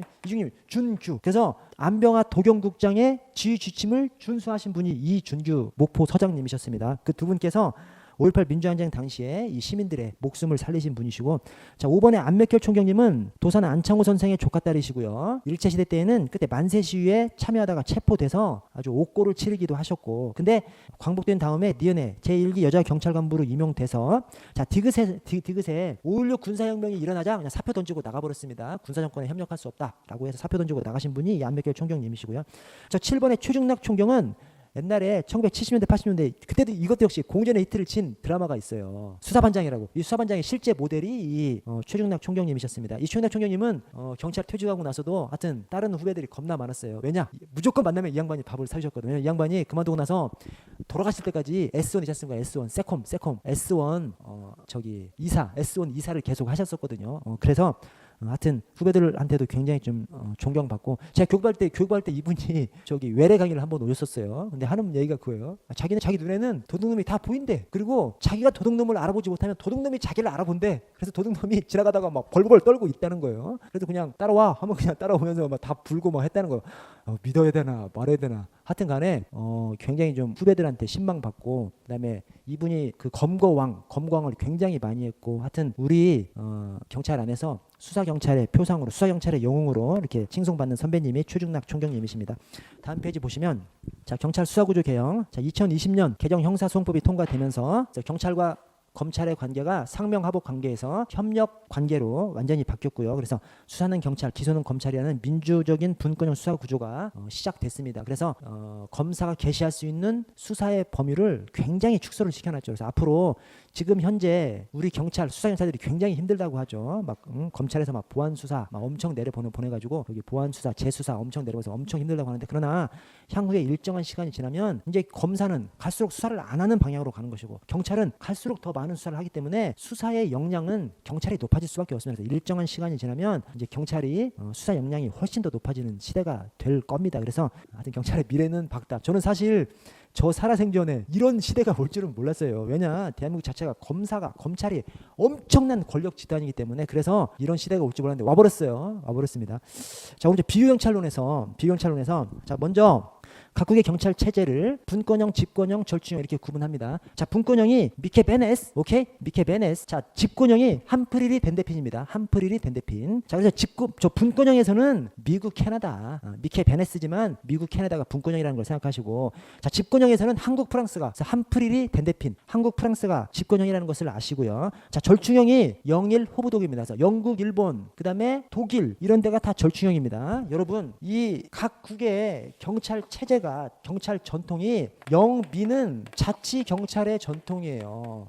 독프는 국가 경찰의 전통입니다. 이 영미가 뭐요? 이 미국 생각하시면 딱 맞아요. 영국도 자치 경찰의 전통이고, 미국 생각해 보시면, 미국이라는 것이 유럽에서 도망가가지고 저 대서양 건너서 도망가서 미국의 동부로 정착하면서 남부로 서부로 막 개척해가면서 미국이 커진 거지 않습니까? 근데 그렇게 개척할 때 치안은 누가 해? 다 자기들이 알아서 하는 거죠. 그냥 니들이 그냥 알아서 하는 거예요. 아들이 알아서 하는데, 다만 미국이 막 성장해가면서 성장하고 또 잘 살게 됐을 때, 야, 이제 우리가 좀 도와줄게, 이렇게 해서 조금씩 도와주는 것이 미국의 경찰입니다. 그래서 미국 경찰, 자치 경찰의 전통입니다. 경찰 그냥 알아서 하는 전통이에요. 영국도 똑같습니다. 자, 독일, 프랑스는 유럽을 보세요. 따닥따닥 붙어 있어가지고 막 서로 먹고 먹히고 막 이런 관계입니다. 유럽은. 그래서 유럽은 이 권력을 장악한 사람들이 그냥 꽉 눌러서 운영하는 것이 이 유럽의 전통입니다. 그래서 유럽은 국가 경찰의 전통이고, 영미는 자치 경찰의 전통입니다. 근데 미국은 분권형인데 영국은 왜 절충형이야? 영국은 내무부 장관의 존재가 있거든요. 영국 자치 경찰입니다. 영국 완전한 자치 경찰이에요. 다만 최종 경찰 책임자가 내무부 장관이야. 그래서 내무부 장관의 존재 때문에 영국은 절충이라고 얘기하고요. 자, 독프가 국가경찰의 전통인데 프랑스는 집권형이에요. 독일은 절충이라고 합니다. 왜 독일을 절충이라고 그래? 독일은 2차 세대전을 거쳐가지고 2차 세대전 패전했지 않습니까? 패전한 다음에 연합국에서 독일을 어떻게 해? 군 경찰은 그냥 다 발기발기 찢어버립니다. 그래서 경찰도 경찰권 자체를 각 주에다가 줘버려요. 헌법, 독일 기본법, 독일 헌법에서 경찰권 자체를 각 주로 그냥 뿌려버립니다. 각 주로 뿌렸는데 걔네들은 국가경찰의 전통이 있기 때문에 각 주로 뿌렸더니 각 주 단위에서는 또 주 안에서 자치경찰제를 하는 것이 아니라 주 단위의 국가경찰제를 운영하고 있어요. 그래서 주 단위로 쪼개버렸는데 주 단위의 국가경찰제를 운영하고 있어. 그래서 애매한 체계가 돼버린 것이죠. 그래서 독일은 원래 국가경찰의 전통인데 2차 세대전에 패망하면서 연합국이 쫙 발기발기 찢어버린 거. 그래서 독일이 절충형입니다. 찢어버렸더니 주 단위에서는 또 주 단위에서 통일적으로 운영해. 주 단위의 자치단체별로 경찰권을 쪼갠 것이 아니라 주 단위에서는 또 통일적으로 운영해. 그것이 다 국가경찰의 전통이 있기 때문에 다 그런 것이죠. 그래서 독일은 2차 세대전 때문에 집권형이 아니라 절충형이 되는 것이고요. 어쨌든 미케 베네스, 함프리리 덴데핀, 영일 호부독 이렇게 좀 숙지를 좀 해주시고요. 자, 영국 경찰을 보도록 하겠습니다. 자, 영국 경찰은 먼저 10인조, 그 다음에 100인조, 그 다음에 샤이어가 있죠. 자, 10인조의 장은 없어요. 100인조의 장이 컨스터블이죠. 자, 샤이어의 장이 샤이어 리브 이게 발전해서 셰리프가 됩니다. 리브, 샤이어 리브, 셰리프가 되는 것이죠. 그래서 샤이어의 장이 쉐리프입니다. 이거 먼저 좀 구분을 좀 해주시고, 자, 아래 중세 경찰을 보시면 이 중세 경찰에 딱 나오는 두 가지 법령이 헨리 법전하고 윈체스터 법령이 나옵니다. 윈체스터법이 나옵니다. 그래서 헨리 법전을 보시면 헨리 법전, 저 노르만 정복 시대 2번. 자, 헨리 법전에서 국왕에게 그때 범죄에 대한 재판권을 부여한 것처럼 이 노르만 정복 시대에 범죄를 개인이나 집단이 아닌 국가가 처벌해야 한다는 사고가 대두했어요. 그것이 헨리 법전에 규정이 되는 겁니다. 이게 지금 뭔 말이야? 영국은 자치 경찰의 전통이지 않습니까? 그래서 원래 국가가 이제 개입을 안 하는 전통이에요. 치안에 대해서는. 근데 헨리 법전에서 경찰, 형사 처벌, 국가가 일정 부분 관여해야 된다. 그런 개념이 이제 싹트기 시작한 것이죠. 그래서 헨리 법전에서 국가가 일정 부분 개입해야 된다라고 하는 사상이 싹 텄고요.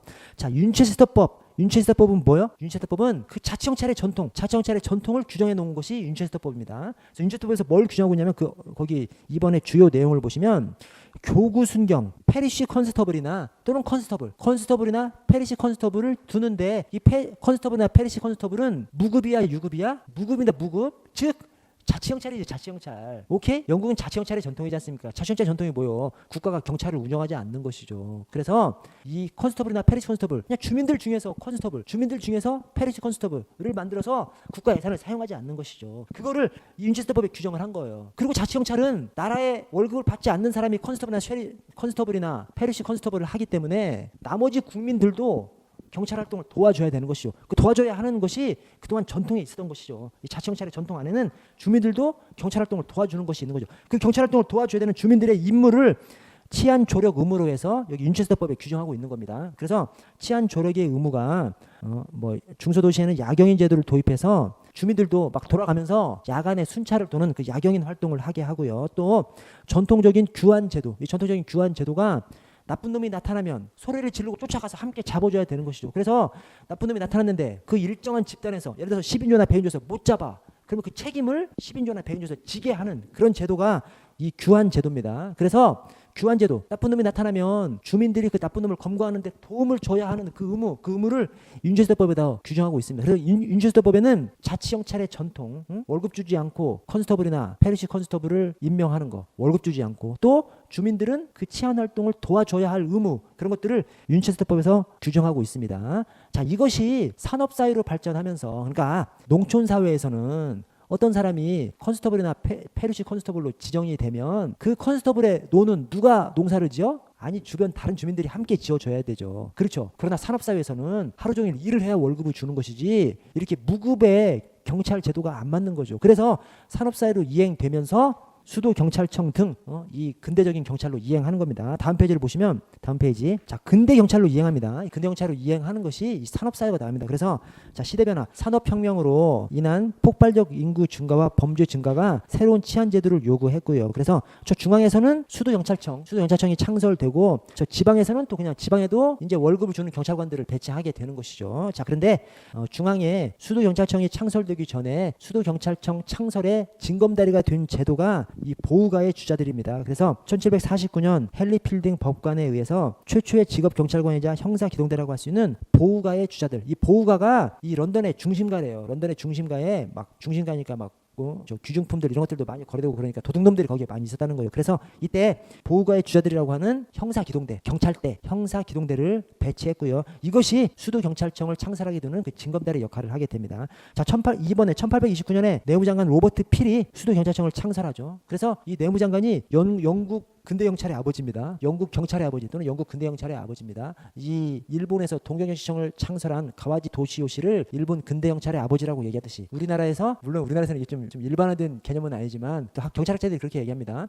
저 갑오개혁 때 경무청 창설하는 것을 주도한 6.1준을 한국 근대경찰의 아버지라고 하듯이 영국에서는 수도경찰청 창설을 주도한 이 로버트 필을 영국 근대경찰의 아버지 또는 영국 경찰의 아버지라고 이렇게 칭합니다. 아래 저 지방에서는 저 이번에 1839년 지방경찰법 경찰에서 농촌 지역에 지방에 인구 1000명당 1인의 경찰관을 임용하도록 하는 규정을 뒀습니다. 자, 농촌 지역에서 인구 1000명당 경찰관 1명씩을 두도록 농촌 지역에서 그러니까 이것이 도시자치법은 아니겠죠. 오케이? 농촌 지역에 인구 1000명당 경찰관 1명씩은 적어도 배치하라. 이렇게 한 것이 지방 경찰법입니다. 영어로 하면 카운티 폴리스 액트예요. 이것이 도시 경찰법은 아니겠지. 농촌 지역이니까 농촌 지역. 이렇게 지방에도 유급의 경찰관들을 배치하기 시작하게 되고요. 자, 영국 근대 경찰의 아버지 또는 영국 경찰의 아버지라고 하는 로버트 필이 경찰 조직의 운영 원리 또는 오른쪽에 경찰 원칙이라고 한 말이 있습니다. 이것도 시험에 뭐 많이 나오고 있습니다. 자, 얘가 아니고 로버트 필이 한 얘기가 1번 경찰은 군대식으로 조직되어야 한다. 이 말이 규율을 중시하는 조직이어야 한다. 이제 그 말입니다. 규율을 중시. 그래서 이 로버트 필이 한 얘기가 굉장히 선구자로서 얘기를 합니다. 로버트 필이 어떤 얘기를 해요? 오늘날 지역사회 경찰활동에서 하는 얘기들을 이미 로버트 필이 엄청 많이 얘기합니다. 그런데 다른 것들하고 좀 매치가 안 되는 것이 우리 이제 흔히 군대 하면 우리 이미지가 안 좋잖아요. 근데 로버트 필이 다른 것들은 굉장히 다 선구자적인 얘기를 하는데 이 군대 이런 표현에서 군대식으로 조직돼야 된다 합니다. 근데 이 로버트 필이 이 군대식으로 조직돼야 된다는 말이 나쁜 말이 아니라 경찰은 규율이 있는 조직이어야 된다. 이제 그런 말입니다. 자, 2번 정부 통제를 받아야 된다. 이 로버트 필은 경찰이 굉장히 권력을 많이 가지고 있고 또 경찰이 굉장히 중요한 조직이라는 것을 강조합니다. 그래서 굉장히 권력을 많이 가지고 있고 또 권력을 더 줘야 되고 또 굉장히 중요한 조직이기 때문에 통제받아야 된다는 것이죠. 통제받지 않는 권력은 부패할 수밖에 없기 때문에 통제받아야 한다는 것이고요. 자, 3번에 경찰의 능률성은 범죄의 부재에 의해서 가장 잘 나타난다. 이게 뭔 말이야? 예방이 중요하다는 것이죠. 범죄의 부재, 범인의 검거가 아니라 예방, 범죄의 부재에 의해서 가장 잘 나타난다. 이 로버트 필이 하여튼 그 오래전에 200년 전에 검거보다 예방을 엄청 강조한 사람이 이 로버트 필입니다. 엄청난 선구자인 것이죠. 자, 4번에 범죄 발생 사실은 반드시 전파돼야 된다. 흔히 우리 공안 조직, 우리 경찰 같은 이런 조직들이 막 일어난 일을 남들한테 얘기 안 하려고 하죠. 그런데 범죄가 발생했어. 알려줘야 다른 기관에서도 잡을 거 아니야. 또 국민들은 알아야 그런 범죄 행위를 조심할 수 있을 거 아니야. 그래서 범죄 발생 사실은 반드시 전파되어야 한다고 했고요. 자, 5번에 경찰력을 시간별, 지역별로 배치하는 것이 필요하다. 이 말이 계획적으로 경찰활동을 해라는 것이죠. 그래서 아니 경찰활동을 범죄가 많이 발생하는 시간에 범죄가 많이 발생하는 지역에 경찰관이 순찰을 많이 돌아야 되지. 그냥 주먹구구식으로 막 하면 안 된다는 그런 얘기입니다. 자, 6번에 자기 감정 조절이 가장 중요한 경찰관의 자질이다. 이게 굉장히 중요한 말입니다. 이 로버트 필이 뭐 어디 친절하게 하라 이런 말을 하지 않아요. 친절하게 하라 그렇게 말하지 않고 자기 감정 조절이 가장 중요한 경찰관의 자질이다. 즉 절제된 경찰권을 행사해야 되는 것이죠. 그래서 경찰이 이 로버트 필이 바라보는 경찰은 막 엄청 친절한 경찰 또는 막 엄청 화내는 경찰 이런 경찰이 아니라 그냥 법에 따라서 무뚝뚝하게 절제 있게 경찰권을 발동하는 그것을 상정하고 얘기를 하고 있고요. 자, 7번 단정한 외모 중요하다. 자, 8번 적임자 선발과 적절한 훈련 중요하다. 자, 9번 모든 경찰관에게는 식별할 수 있는 번호가 부여돼야 된다. 이게 뭔 말이냐면 경찰관 한 사람 한 사람이 굉장히 중요한 요인이라는 것이죠. 요원. 그래서 경찰관 한 사람 한 사람이 무기를 다루는 굉장히 중요한 요원이기 때문에 그 한 사람 한 사람의 움직임을 체크해야 된다는 거예요. 그래서 모든 경찰관에게는 식별할 수 있는 번호가 부여돼야 된다. 자, 10번 경찰서는 시내 중심지에 위치해야 되고 주민의 접근이 용이된다. 맞습니다. 이게 지켜질까요? 안 지켜져. 여러분 일선에서 경찰서를 짓거나 지구대 파출소를 질 때 어떻게 하는지 아세요? 구석을 찾아 들어갑니다. 그래서 만약에 경찰서나 지구대 파출소가 시내 한 중심에 딱 있지 않습니까? 개서한 다음에 두고두고 우리 후임 경찰관분들이 누가 여기다가 만들어놨어 엄청 욕하는 것이 우리 경찰입니다. 왜냐? 시내 중심지에다가 지구대 파출소나 경찰서 지어놓으면 시내 중심지에서 술 먹고 가다가 막 들리고 막 그러잖아요. 엄청 귀찮아지거든.